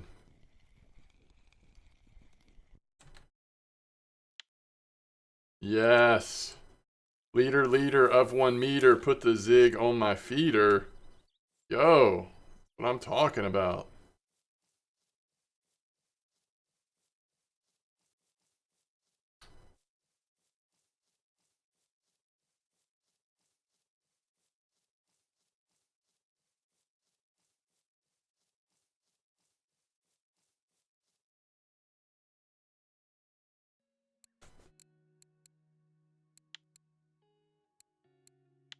All right, let's go with a green. 14. And maybe a...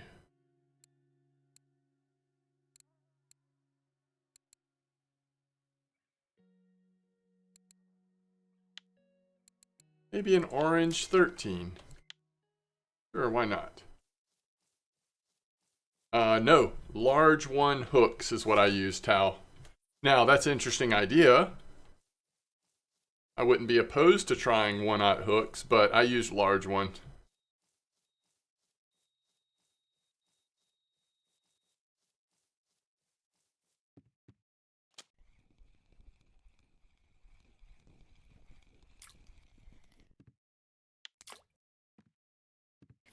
Have we had a single F1 yet? Negatory.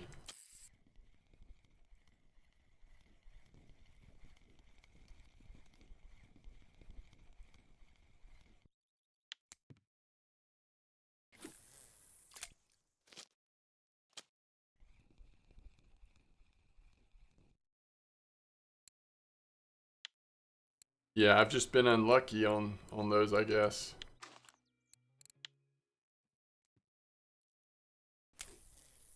Leader. Nylon leader. So let's see if this recognizes this as a leader. Yeah, here it is. Perfect. All right, we're about to catch something on this zig rig. I can feel it. This is going to be the moment that zig rig comes through for us. Not only are we going to catch something, it's going to be a nice something. It's going to be like, oh my goodness, we've been doing this all wrong. Hey, there's F1.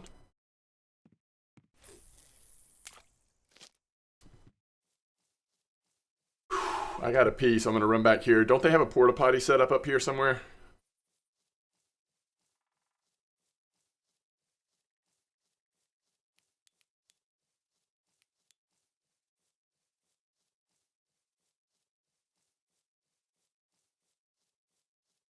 How much time's left on this F1? Plenty of time. So I actually don't think we should turn in the one we caught, because we'll probably get a smaller one if we're here for a little while.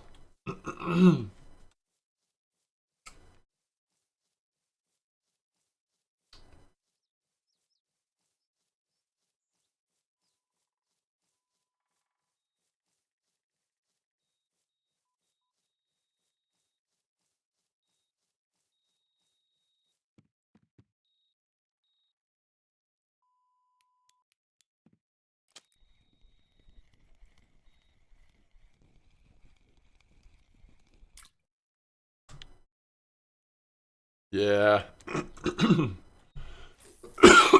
Maybe Maggot Rig will have its day here at Copper. I wouldn't be surprised if it does. All right, there's another F1.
Holy cow, guys. Are we ready? What is it? Oh my goodness. Woo-hoo-hoo.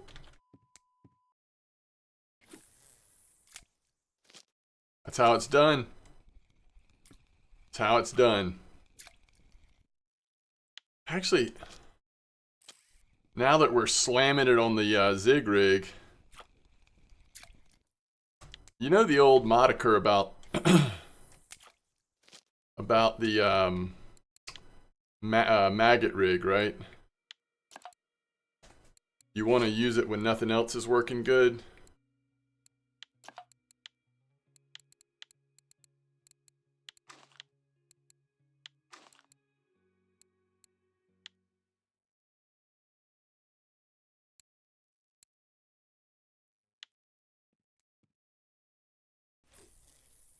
We're going to try it right now.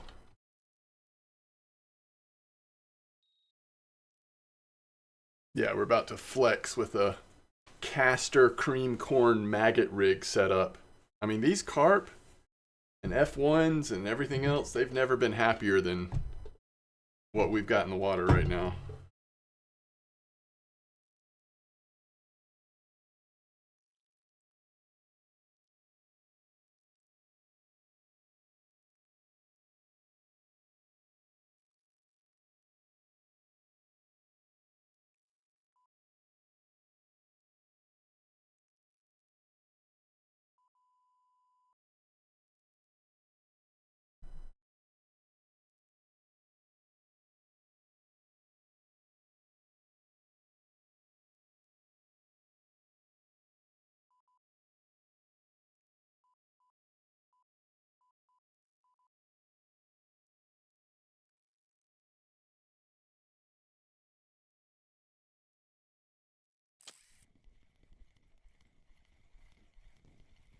Wait, from here you're reeling in baby C2s? Interesting.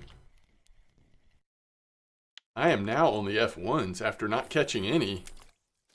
We have found some. Come on, maggot rig, don't let me down.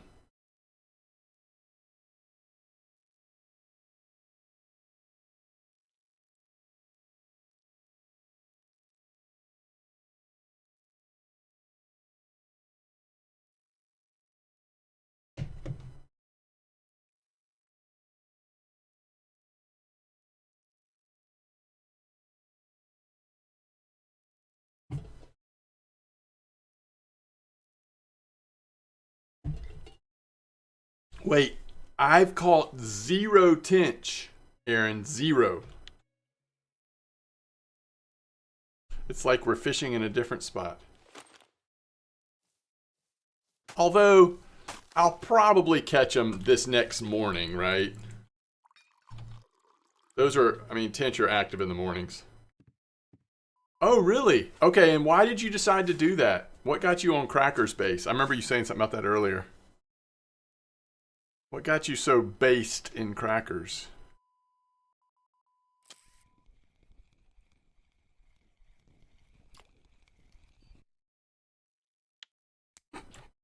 I don't know. I had the Crackers. That's great. That's great. Come on now, Aaron. You are fishing at Copper. You can afford whatever base you want to use. We don't buy that for a second. All right. Zigrig comes in again. Ooh. Yo. This is a mirror carp. Look at this. Look at this green. Look at this green zig. I mean, how could they resist? Oh my green zig. Oh man, that's just like stands out. Now, I don't want to do this because I don't want to overwhelm anybody, but just kind of hold on to your butts for a second. But we're going to put an orange zig out there. So small you can't even see it. Okay, stop. Stop moving. I want to show the people. All right.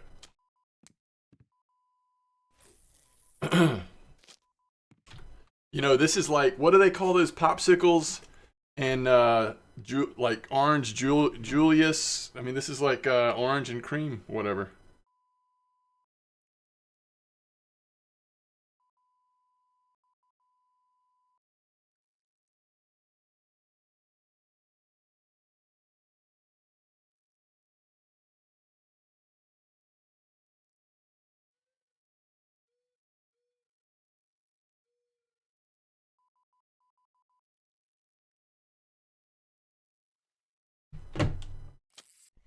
Yeah, orange creamsicle or yeah, something like that. What's up, Adidas? What depth is your zig?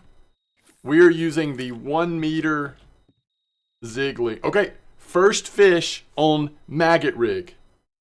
I don't even know if I can handle the excitement. We have 10. Did it go away? Did the fish go away? Okay. We have 10 casters on this sucker.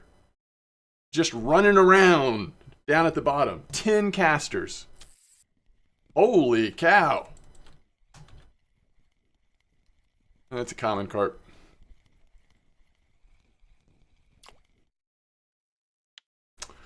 Not very exciting. All right, let's put some maggots on there. Let's put some maggots on there. I think that might have been the problem. That might have been the issue.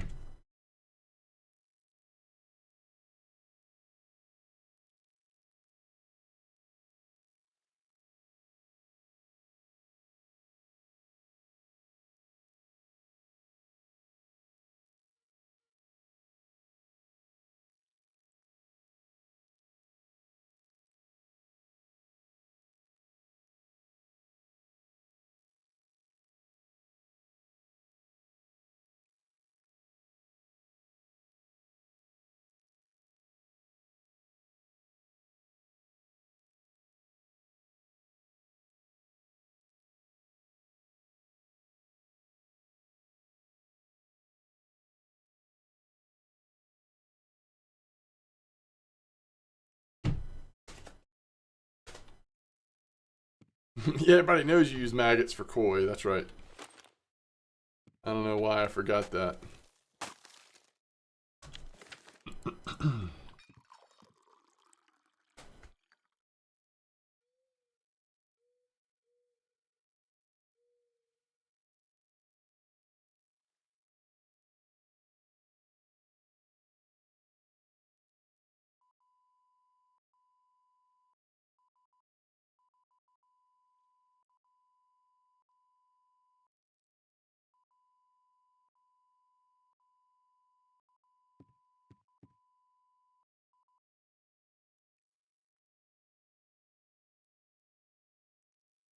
What fish was that, Aaron?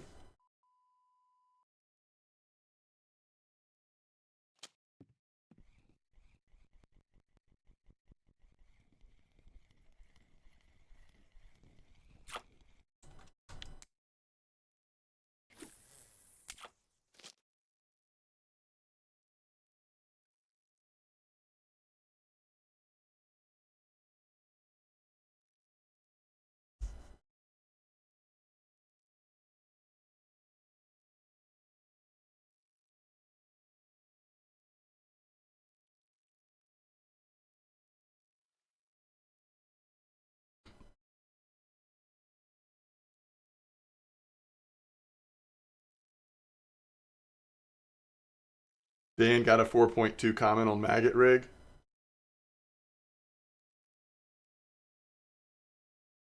I don't know of any spreadsheet Adidas that has all of the XP. Oh, Dink, C2, and F1. I gotcha.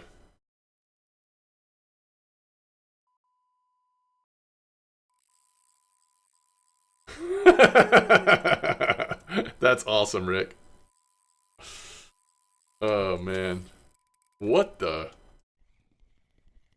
All these maggots were in the water and you chose this one? Okay. See it out. I see how it is. It's probably just a mirror or a common, but...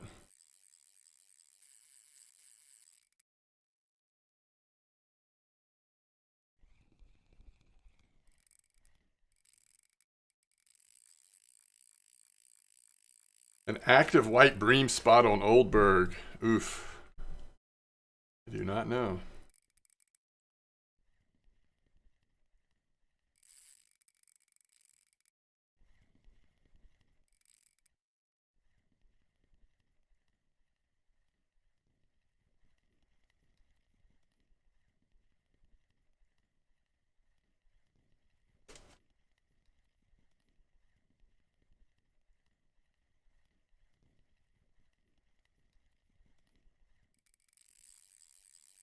Oh, it's definitely a Dink's mirror, I would say.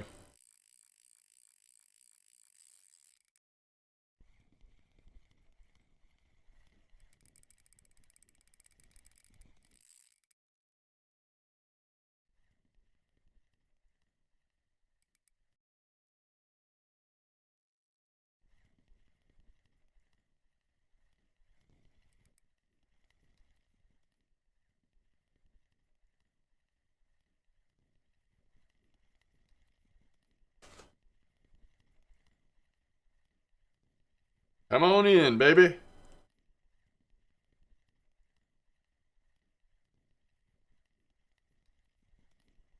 You know what dinks do? Dinks do what dinks do. And that's what they do. They peel off at the last second.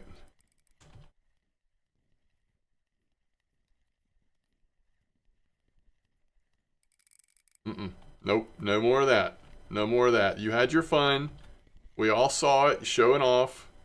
But we're done with that. Okay? We're done with that. Just come on in. Nope, stay in. 14.7.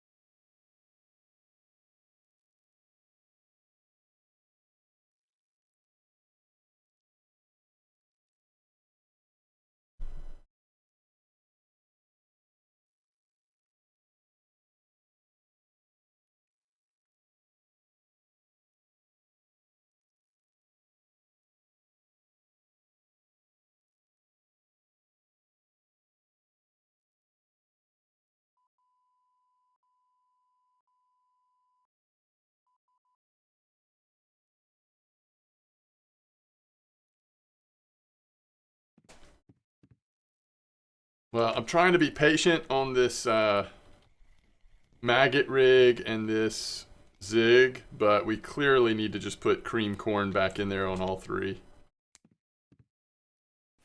We're acting a little insane right now with these other rig types. Because cream corn is still working okay here. Not like crazy copper, but it's working okay.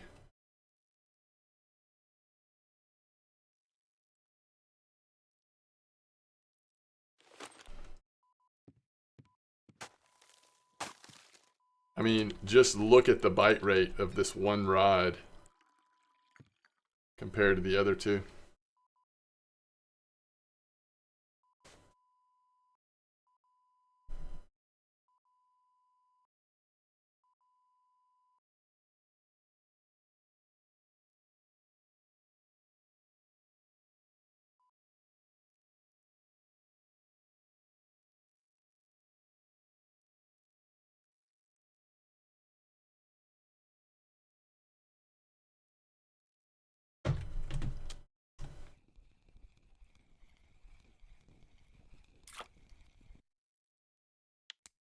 That F1 would be pretty good for the cafe order.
So cool the way that line arm swings. I just think they did such a good job with that.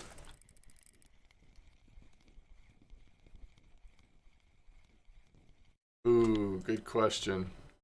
Don't you think, Rick, it depends on how much wiggle room you have in the, in the setup?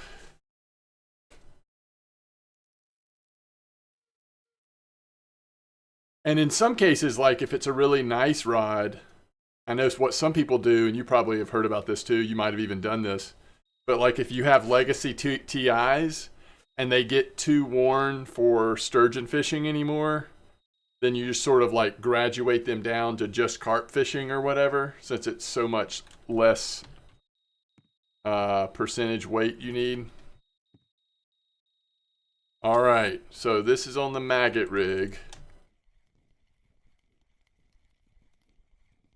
And it's a good fish. I mean, it's just a mirror carp, but it's a decent size, so that's nice. It just is too slow, right? Like sitting here compared to the corn only rig, just tough. It's a tough one for that to hang in there. So sometimes there is, use for the rod that you're no longer using for the main thing.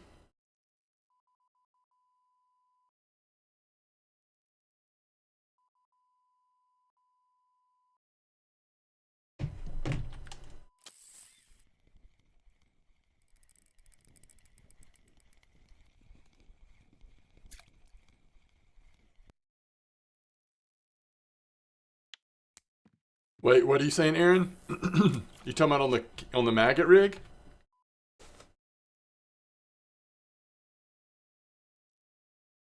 Or are you talking about on classic pop-up if you use quad corn?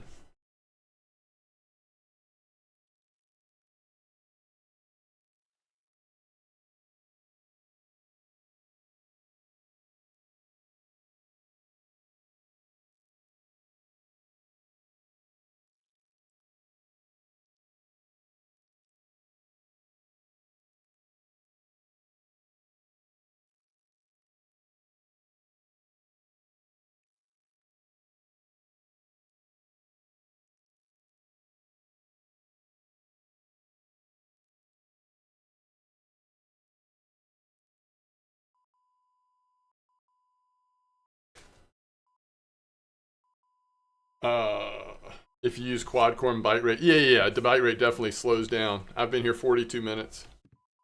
No, is that right? Yes, because we didn't catch anything on the other spot, right?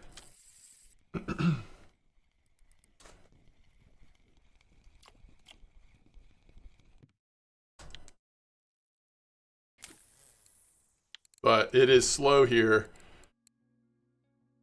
compared to normal. But we've made it much slower by using fancy or weird rig types.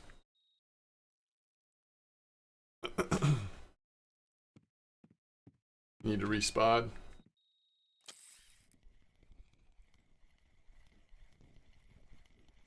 Yeah, I've only used, in the amount of time I've been here, I've only used 30 bags of 10 gram PVA. So we're not we're not feeding the water as quickly as we normally do. So that's why I've put on another stack. And we'll probably use about 30 of this stack if the bite rate picks up.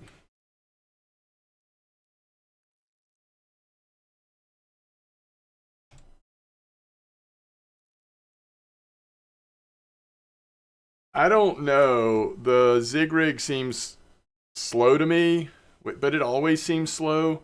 I think if you really commit to it and you use all three and you find the right spot, it can be okay. I think there's probably still some things we need to figure out. And it also just might take some time for Copper Lake to mature. I would imagine we'll get there, and eventually zig rig might be something worth using a lot more often. I'm just not sure that we're there yet.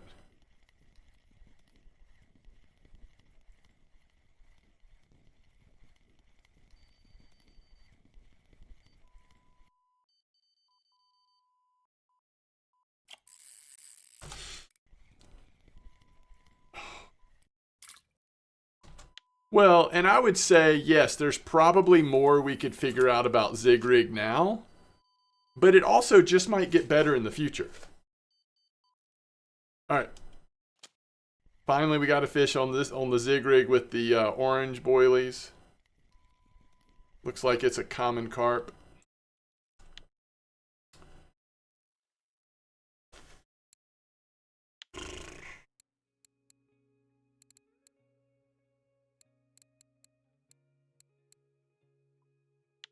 Yeah, I don't know.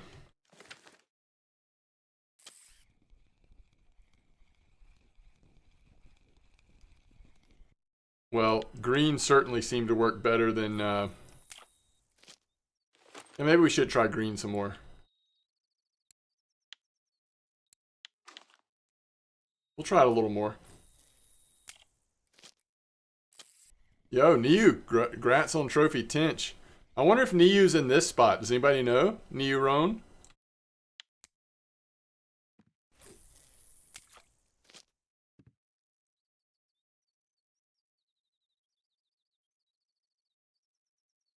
I also could adjust the leader length again. Maybe I should do that. We've had it on 1 meter for a while now.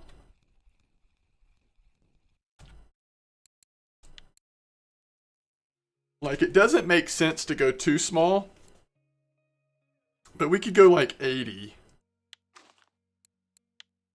You know?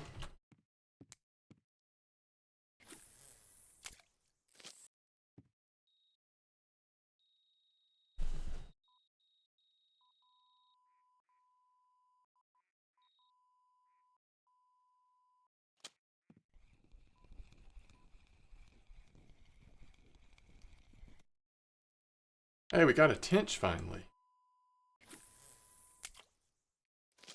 You're fishing in a 1 meter hole.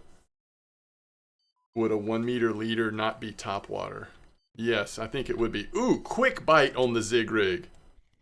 All right, maybe this was the right change. As long as you have nylon leader material so that it floats, I suppose that is true. Tench? All right, tench are warming up. Man, bite rate in general is warming up. Wait, what was that on the zig? Common carp again.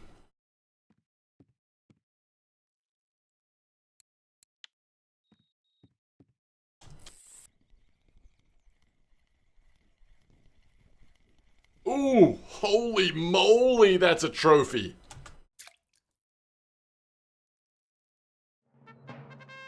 Holy cow, that's a huge tench.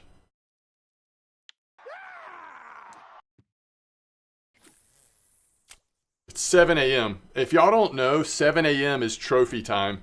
If there is 1 minute or moment in time in RF4 where a trophy is going to come out, most likely, it is 7 a.m. Thanks for the follow, Muesli. Yeah, you're right, Aaron. There are tench here.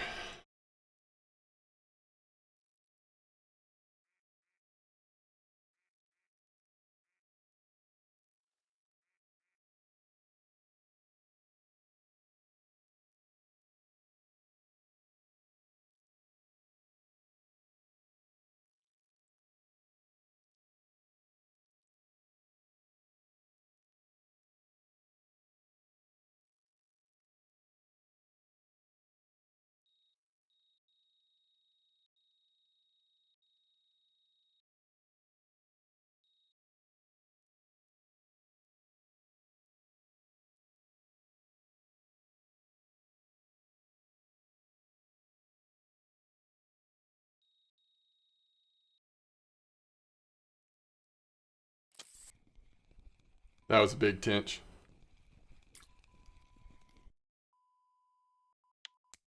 Don't even fish if it isn't 7 a.m. That's funny. That's actually really funny.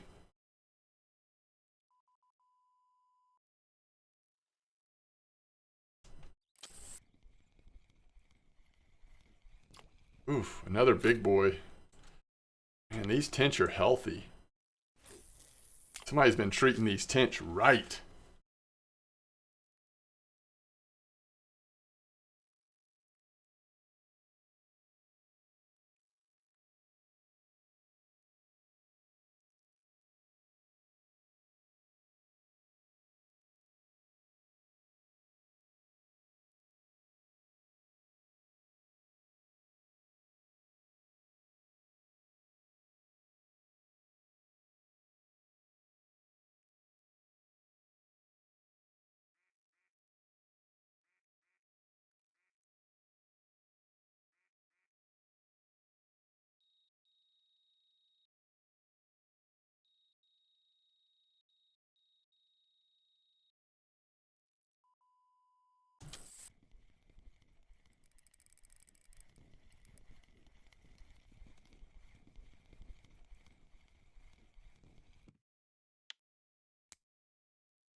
I just wish that weekly record would have come in on the Zig rig.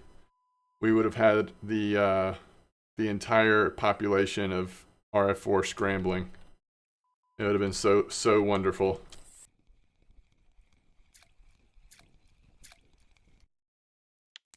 And I'm about to go out of town, so there would have been all of these messages left unanswered.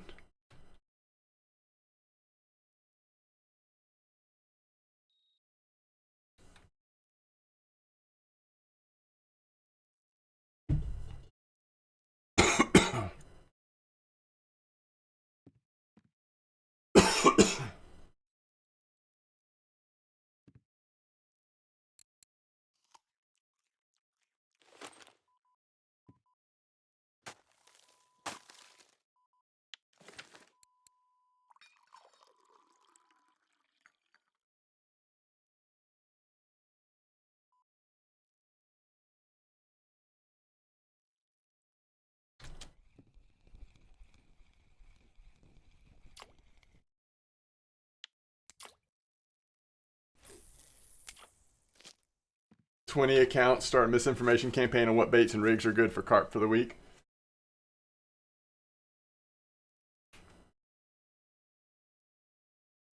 I've even got my trophy shirt on today, y'all. Y'all. That was a nice tench. Bat.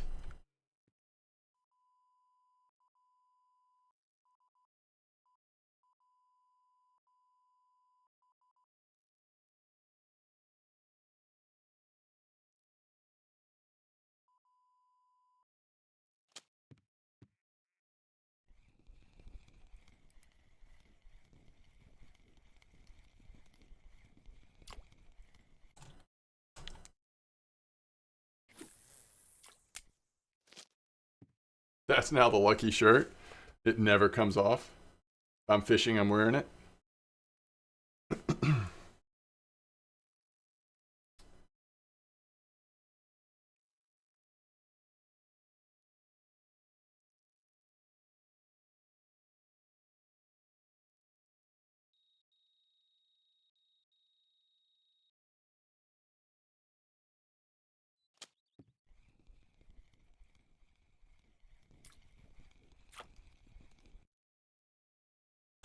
Nice F1.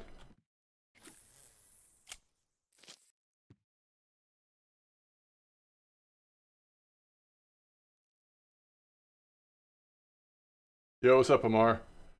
Things are good. Amar, we're heading to vacation tomorrow, so I'll be out of pocket for a few days. About 6 days, actually. Shirt swap at 7 a.m.? Yeah. That's true. That's true. 8 F1s this hour, no PVA. Nice.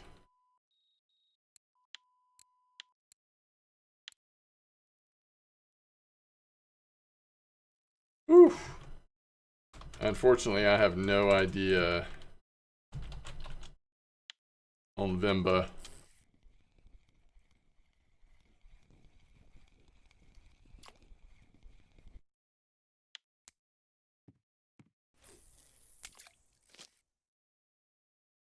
Wait, what does that mean, Amar? You're gonna lose money by going on vacation? Don't you need a blue version of that shirt? Yeah, true. True. Trophy, wait for it, wait for it. Husband.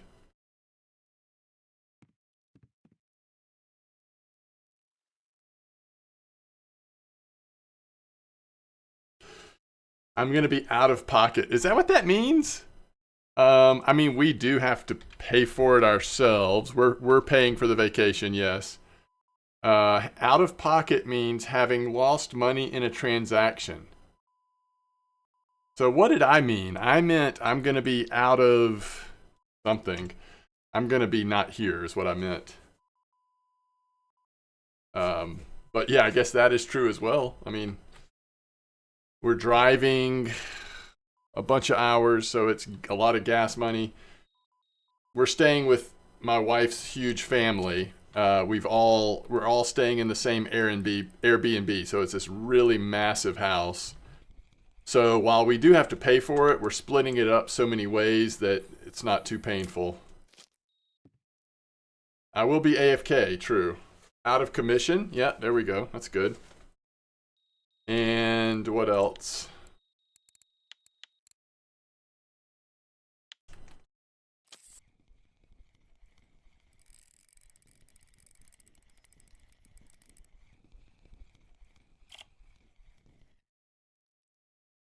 These tench are amazing.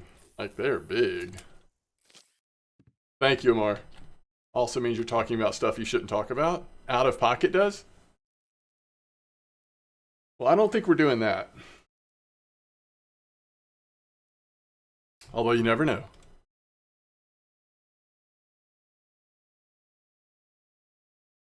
I thought talking out of turn. Wait, talking out of turn, doesn't that mean you're talking about stuff you shouldn't talk about?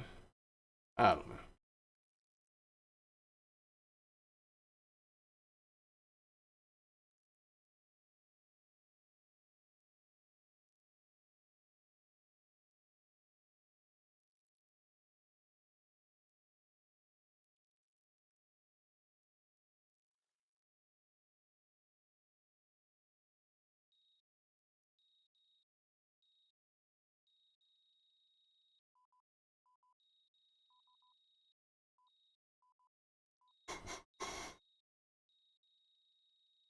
Yeah, you're right.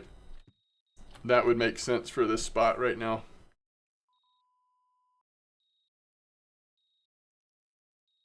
Away from pond? Yeah, I like that, Adidas.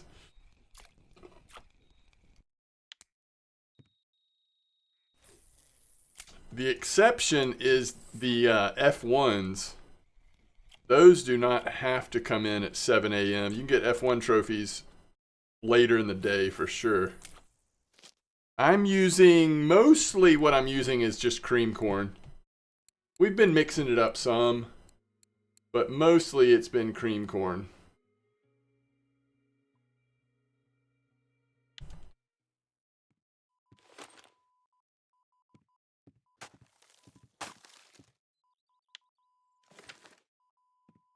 Yes, method should work good. Just try to copy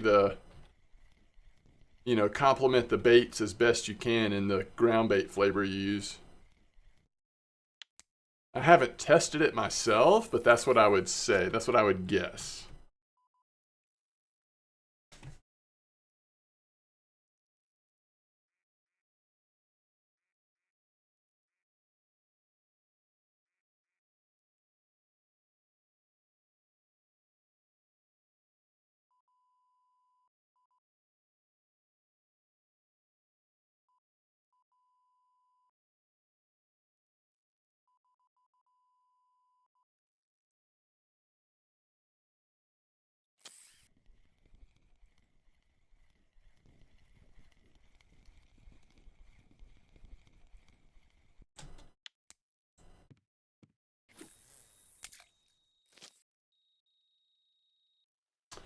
Yeah, it's been a while since we've had a spot that was like genuinely better at quad corn than dual corn. I remember back in the day though, there were times you could justify it at amber, but I feel like that has to do with more like trophies or quality of the fish. It never seems to really increase the bite rate to put on quad corn. No, that's for sure. That's one thing the temperature change seems to do is at least sometimes it kind of sucks out the rare fish, doesn't it? You can't find a river mussel spot? Oh no.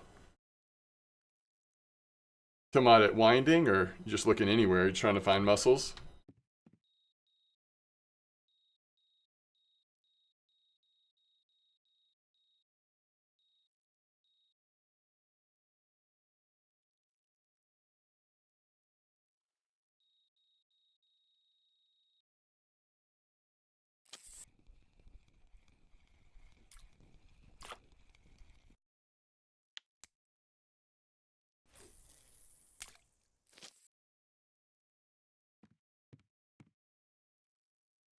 Oh, okay, Zeticus. So leather carp on cream at bucket.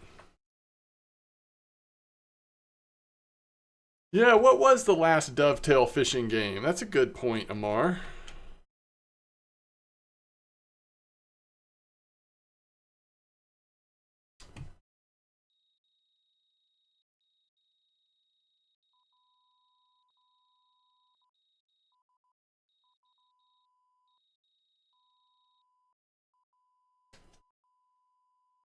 Catch and carp was the last one. Yeah, that feels like it's been a while, right?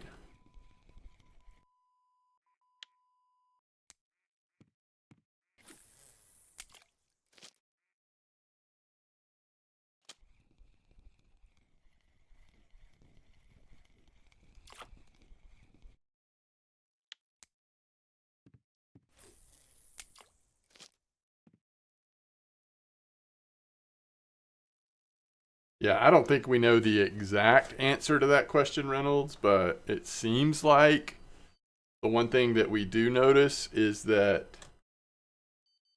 the more the better quality the species of fish is for that fish.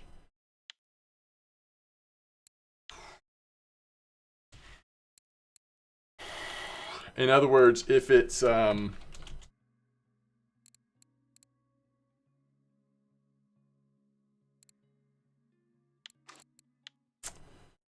closer to trophy, it seems like it's more of a chance, or if it is a trophy, it seems more of a chance to reward a point.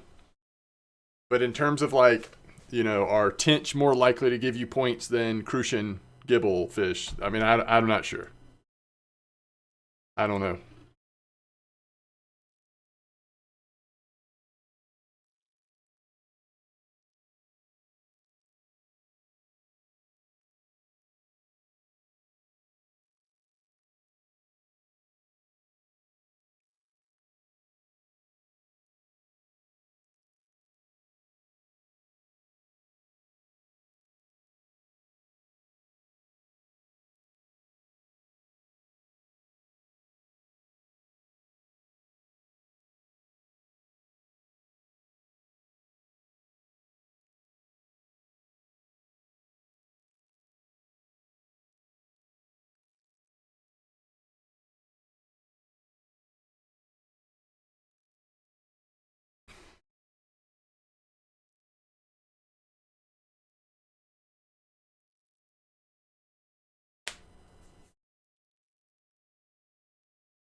Yeah, that's always seemed like it's been the case for me is finding a good spot like for bream or whatever, and you're just going to have a really high bite rate, and they're going to be pretty nice versions of that fish species. That seems like the sweet spot.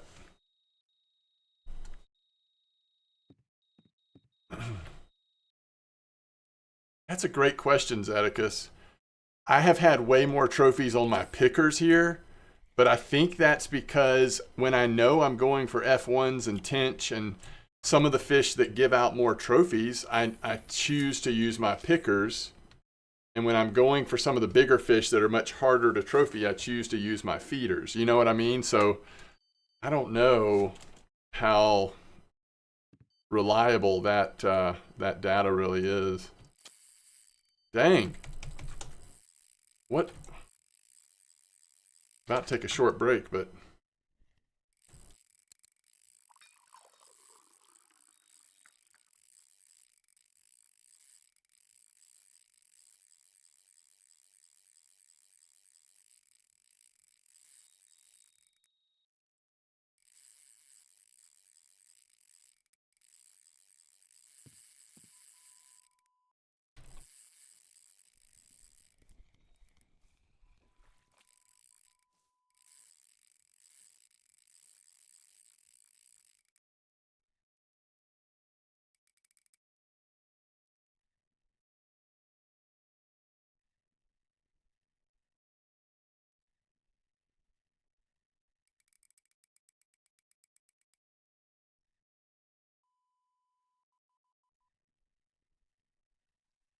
Zedekus, have you been using the single corn, going for the bite rate spots on copper, like for F1s, tench, and all that?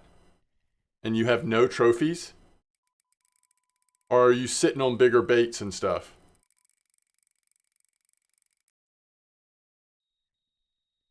Okay.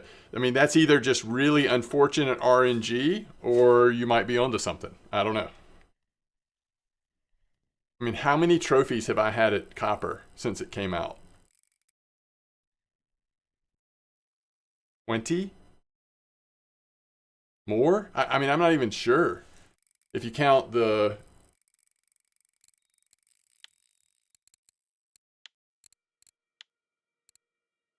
Gibble, you count Gibble, Crucian, Tench, and then especially the F1s?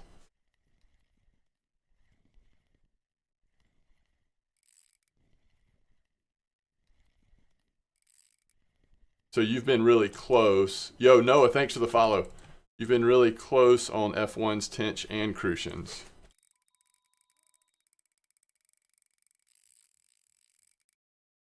Hmm.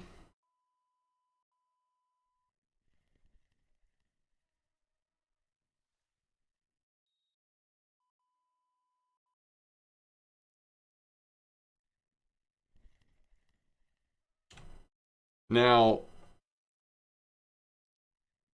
I would say, in my mind, it would have less to do with using picker versus feeder, but maybe it could have to do with your leader and lead core size, right? I mean, I wouldn't really think that pickers are going to catch more trophies than feeders. Unless bonuses. Other than bonuses, it might have.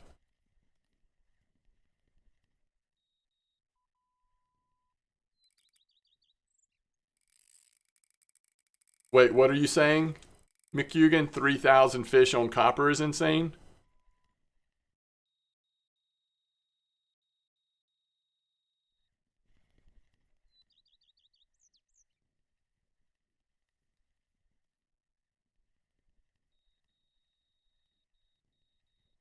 Oh, 3,000 fish, no trophy is insane? Yeah, especially at copper.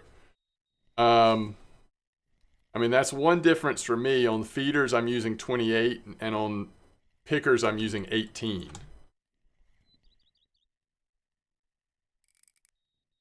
For what it's worth. All right, this fish is finally a little tired, I think. I'm so curious. I mean, I guess chances are it's just a common or a mirror, right? But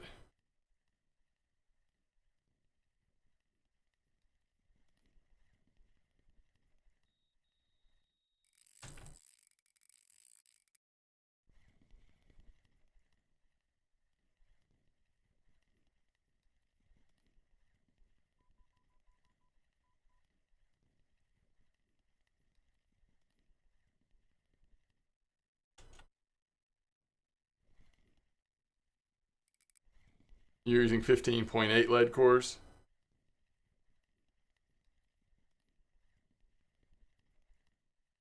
Yeah, let's see. Do I have points in the rigs that I'm using?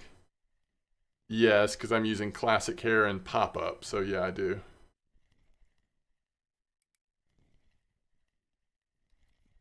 I mean, it's fine, in my opinion, Olympius. I do think it's more than you need, though. Yeah, it's a mirror.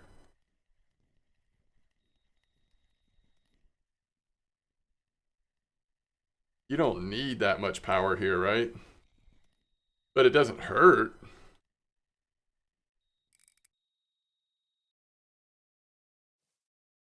22.5 kilo mirror. That's a pretty nice fish on a zig rig, right?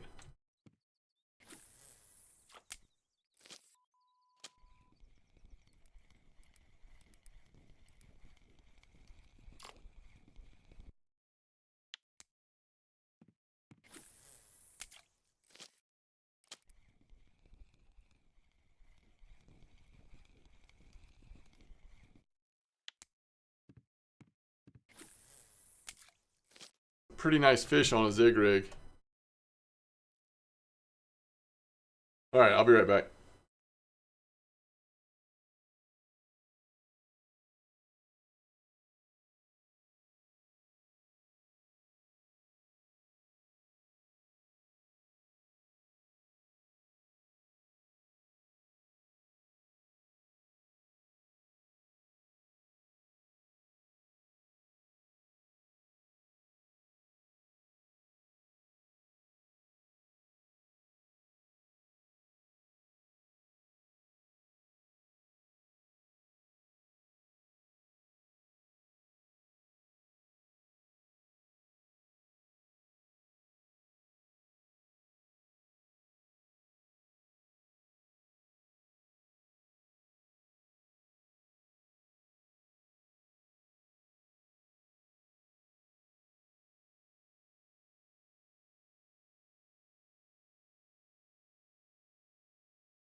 All right, let's make sure we get this F1 turned in now that we have one that's perfect for it. And probably nothing else we're going to get. Ooh, we're at 802 silver already. Even with the amount of screwing around we're doing out here. That's pretty sick.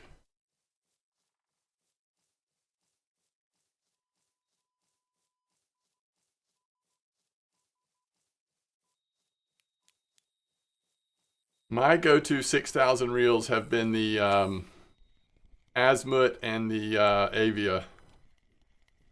But I think there's a lot of options you could consider, really. Yo, Kobe, nice trophy crucian.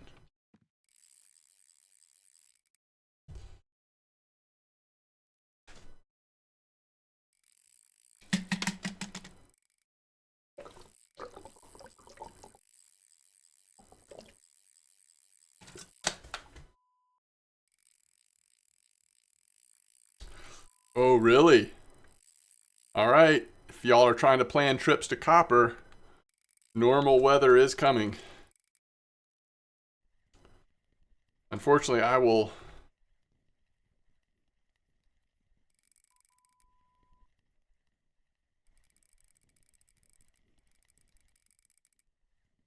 I shouldn't say that. I might be fishing tonight, just I won't be streaming. And then tomorrow we're leaving.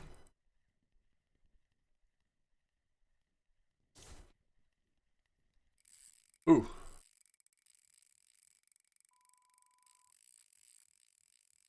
So I pre-recorded a few episodes for the leveling series. So if you've been following that, there will be a few more episodes coming out this week, including a return trip to Norway, which was just an absolute blast. And I go in more detail in those episodes on, in my opinion, some of the ways that make sense to prepare for Norway. Yo, what's up, plugs?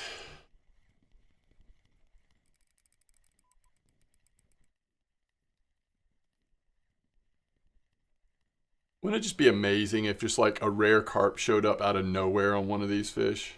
Especially one of these big boys.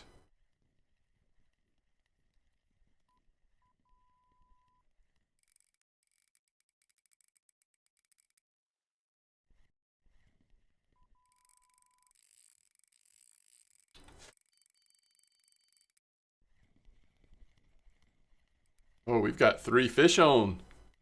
3 fish on, including the zig rig.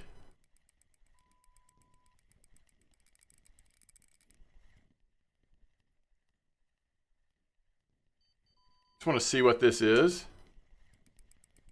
Again, just to know how aggressive I want to be. That just looks like a mirror carp. I'm not 100% sure, but that's what it looks like.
Goodness.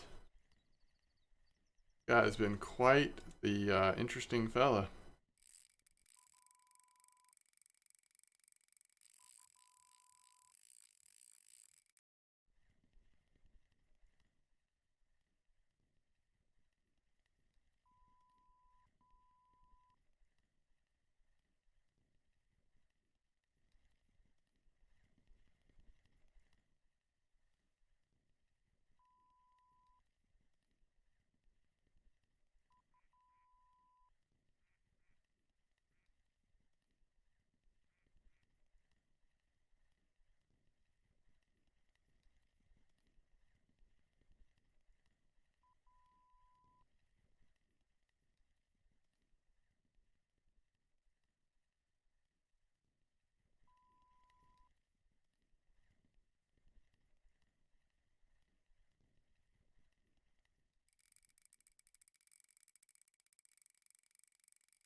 Adrian, thanks for the follow.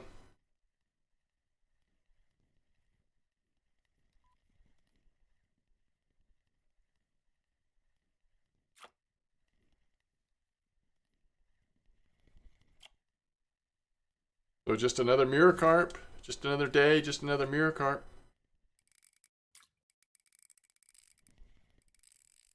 Yeah, I had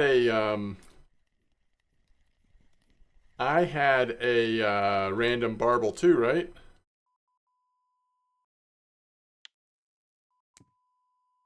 Thankfully, those mirror carps are not that size very often here on cream corn, or we would have to switch to our feeder setups.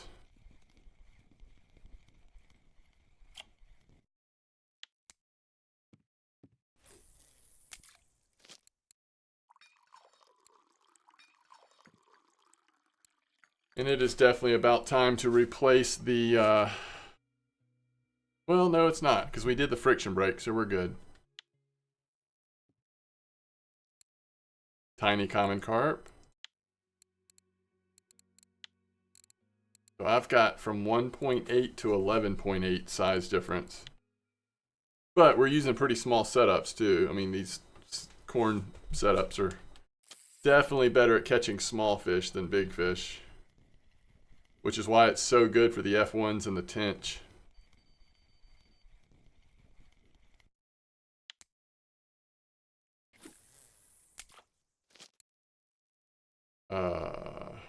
Did I get a barbel? Yes, one barbel on cream corn. He got very confused. I mean, that's so weird.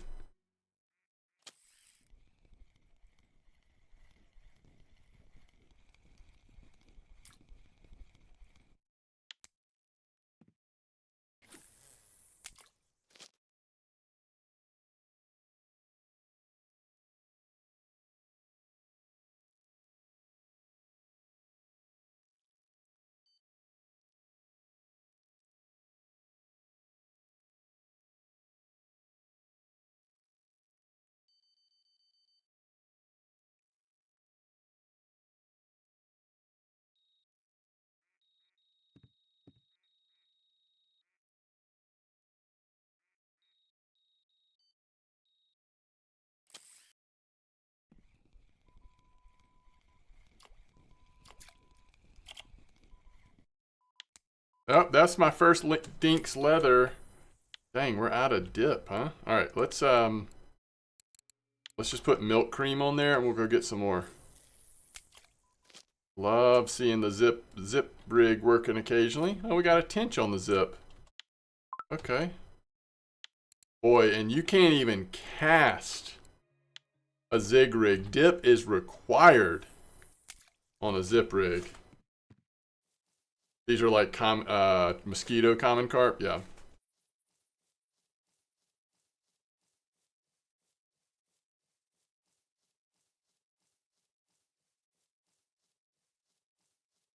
Oh, do you dip the foam in the dip? Is that how you're supposed to do it?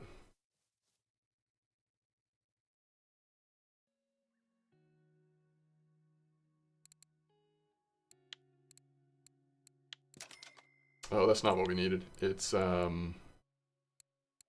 this.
blue tag, a blue trophy tinge, huh? Could be.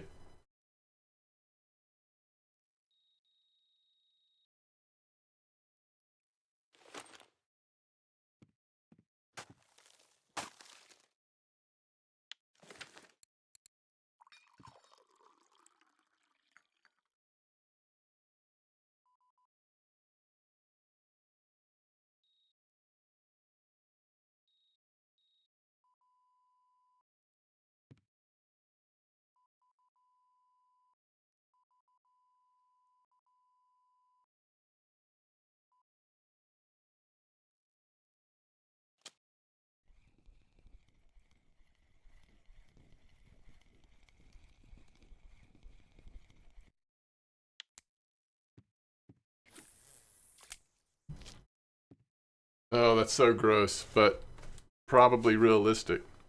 I guess the closest you can do is the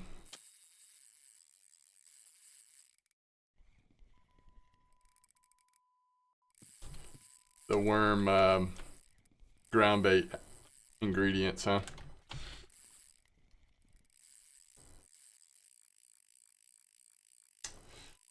All right, these mirrors are getting a little bit annoying for these picker rods.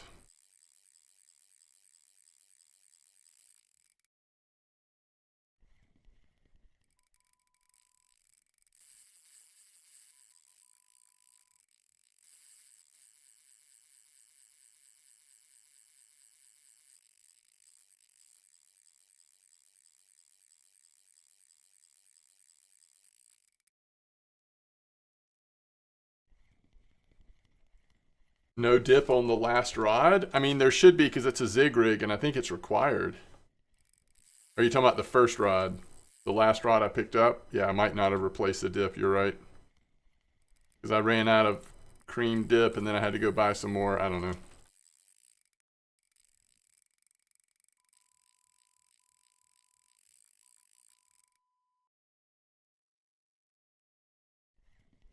Well, this fish decided it was going that way no matter what I did. So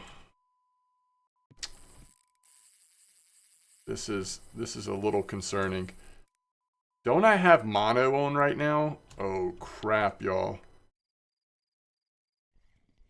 I think we just got spooled on copper.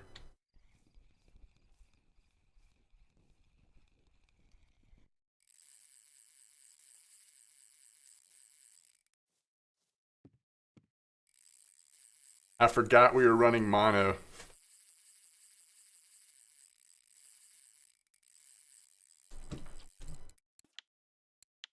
Dang it.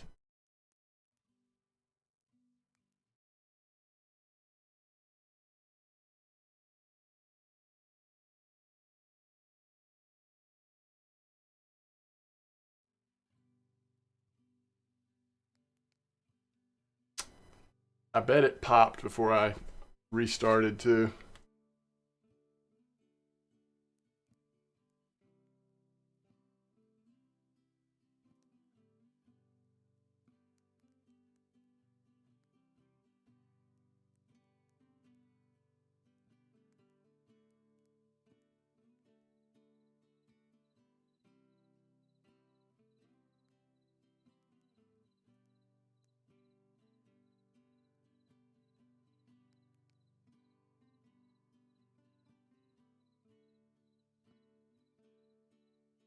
I don't know. It was going red line on 24. So locking it would have been well above. Dang. I switched to mono because I was trying not to do quite as much damage to these reels. But when I switched to mono, I remember saying and thinking, okay, if I'm going to do this, I actually have to pay attention to where I am on copper, and we've got to be on top of it.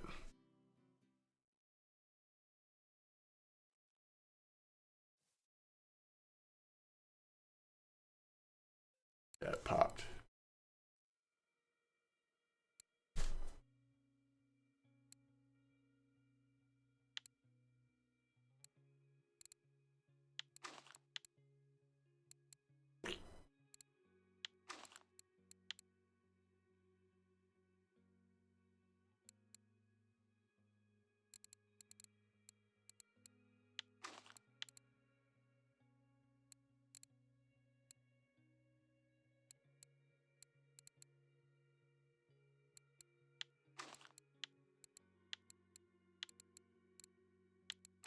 Golly, that's frustrating.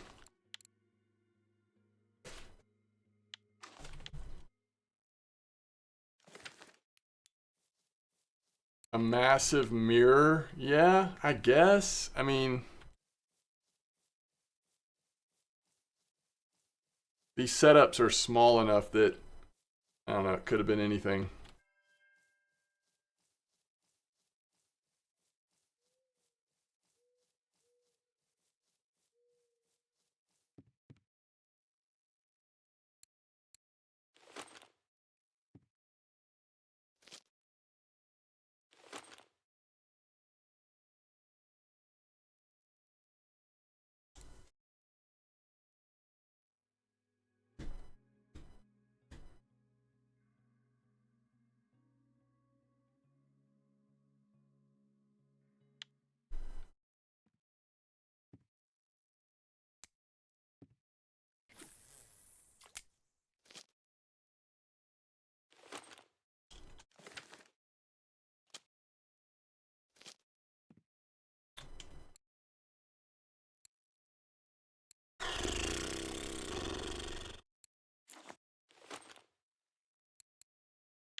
I have bleak frog ground bait. Wait, what?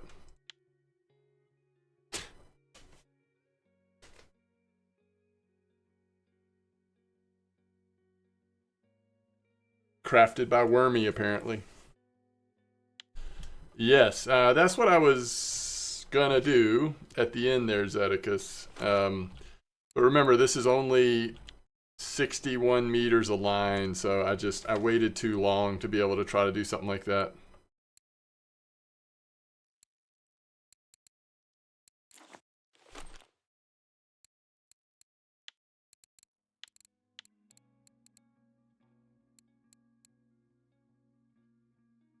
Golly, so frustrating.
I don't know. That might get me off of.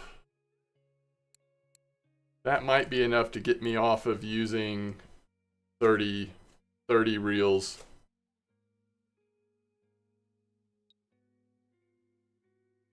I mean, because the load capacity on these picker rods is actually 29. I mean, we could use much stronger reels. I'm just doing this to like have really nice fights against the like F1s.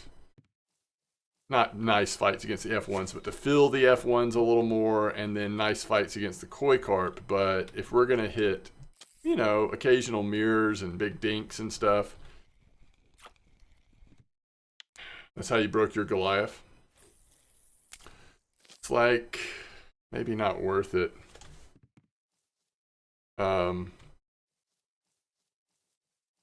What's the only thing I could look at, and this would be an expensive change. I don't know that I would be willing to do it. I'm certainly not going to do it today. I'll wait till I get back from my trip and maybe think about it. But the only thing I could do is I think, is it the Bestias that are the best 3,000 reels? And they might have more line capacity. Let's see. I'm currently using, where are they? Here. I'm currently using these, which at 0.26 get 108. Now, where is the Bestia 3000s? Or where are other 3000s? Okay, here they are. It's even smaller. So you get more strength, but it's even smaller. So there's really not a 3000.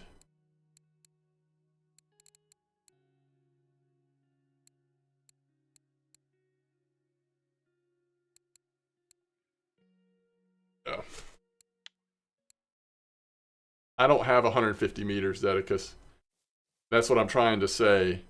It's got 60 meters of line on it. Now, I could use braided line. That's the other answer. And maybe that's what I'll go back to, is just put braided line on them. It was doing quite a bit of damage.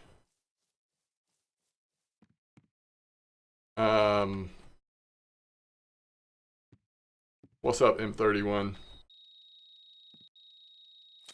Braided line was kind of tearing up those Zymons a little bit. But 150 meters gives me enough time.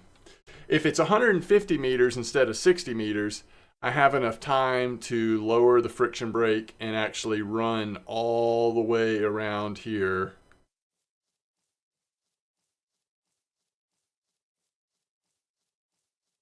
And then what I've done before is kind of get over to this side, and you can kind of reassess, like how far away has it gotten.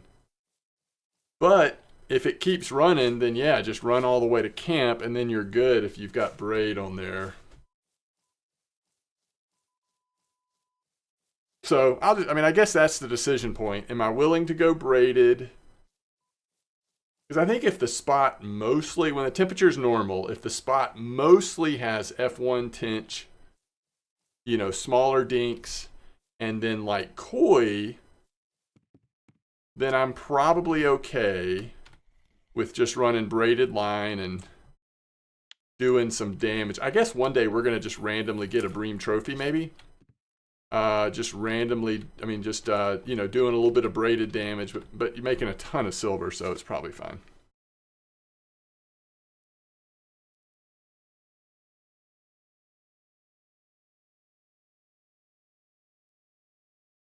So yeah, I'll just go back to braided. Let me switch it before I forget, because at the very least, I'm going to go back to braided. And I'll think about it. I might even go to stronger reels.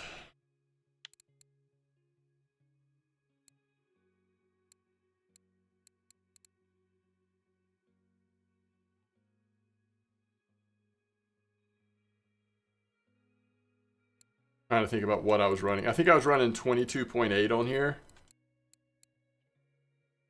On these.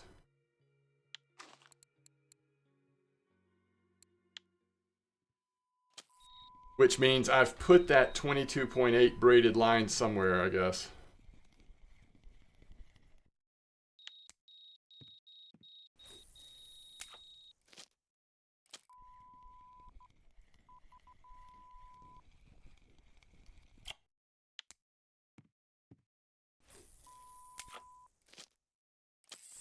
That is a nice salmon. Still need the Atlantic though, huh? Put the sea line onto it. I wonder where my other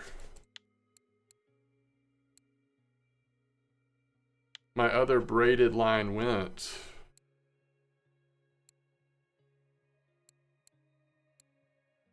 Because, like, I think I had...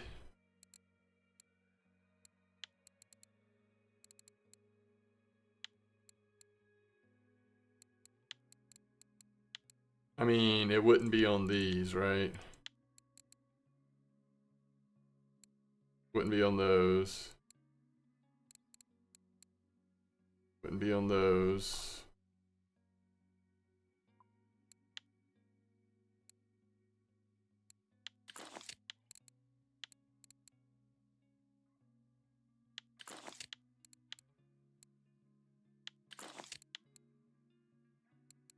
Wouldn't be on Boonison.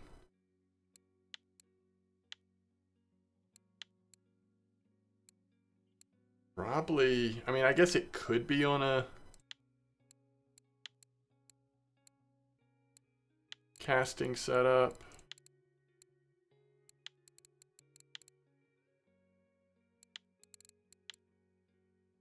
Nah.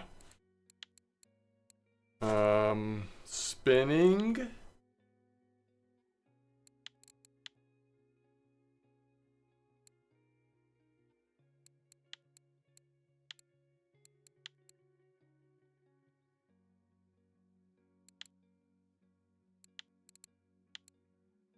That would have been really weird if I put a big braid on a telestick.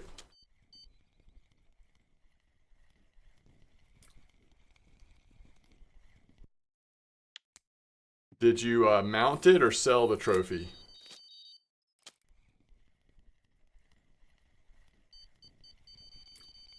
Man, so many mirrors. Mirrors and commons. Still catching some really nice F1s and Tinch here, obviously, but it has been invaded by mirrors and commons in this cold weather.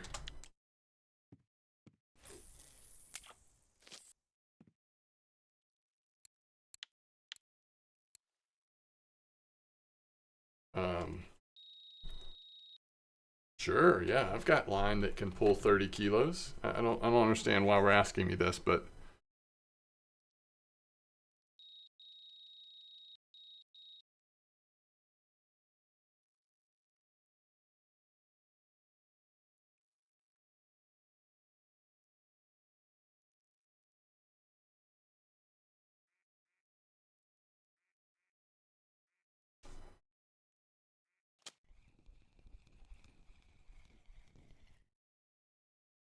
you sold it short on silver? Yeah, I hear you.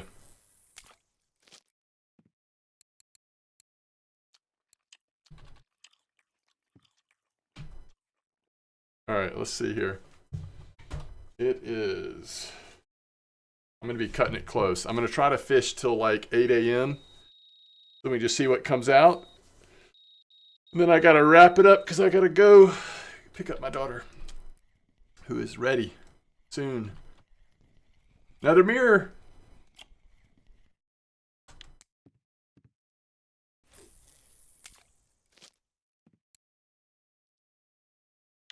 Almost got 90 fish here.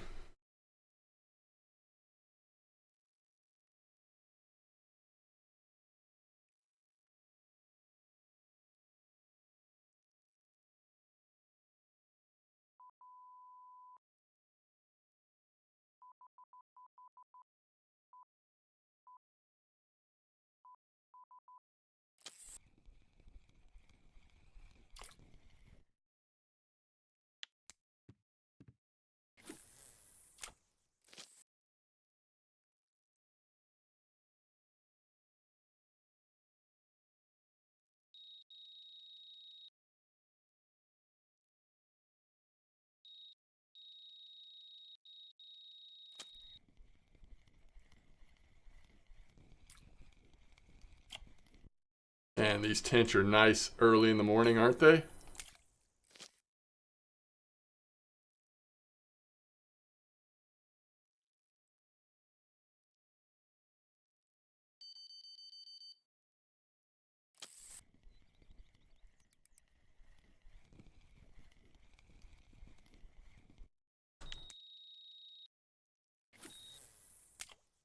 I agree. Bear Lake on Cranberry is insane. The beginning of the stream, I was shocked with what we were able to do. Yo, nice trophy Tinch waffle hat. And a trophy roach for crabs. And trophy crucian for Kobe. So some more trophies came out at the trophy hour.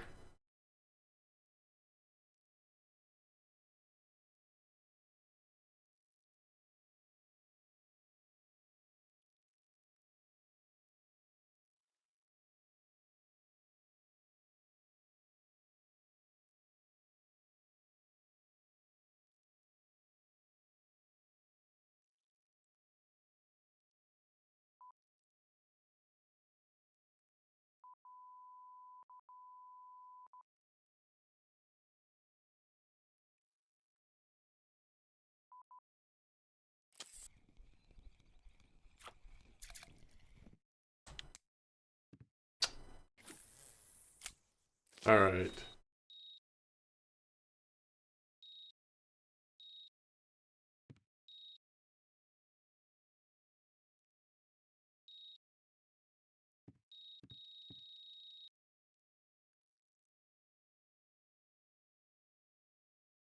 Yeah, what's up, Desperados? All right, folks. So I'm going to be getting off here soon. And as I've said before, I am here. Let's put it back in. We'll see one more fish before I wrap up after we go sell these current fish. As I've said before, I'm going to we're going to be on vacation, so I will be off until most likely the next stream will actually not be until a week from tomorrow. Tomorrow Saturday, a week from tomorrow will most likely be my next stream. So even though we're leaving tomorrow, we'll be back Friday night, but we probably won't get back till pretty late. So there will be some content coming out on my YouTube channel if you care about that at all. Keep catching bream out there, you might get that cafe order. And I've got some other random content coming out that's non-fishing related. 1,000 silver, 934 without the Tench trophy. 93 fish. This doesn't have as many rares, so it's not quite as spicy as normal copper, but it's still pretty dang spicy.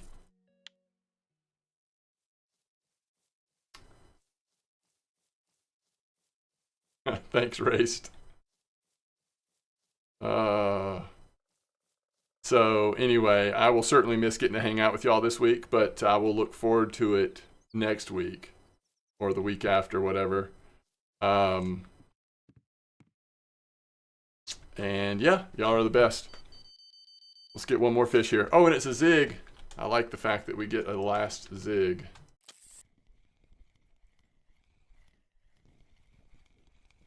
Of course it's a mirror carp.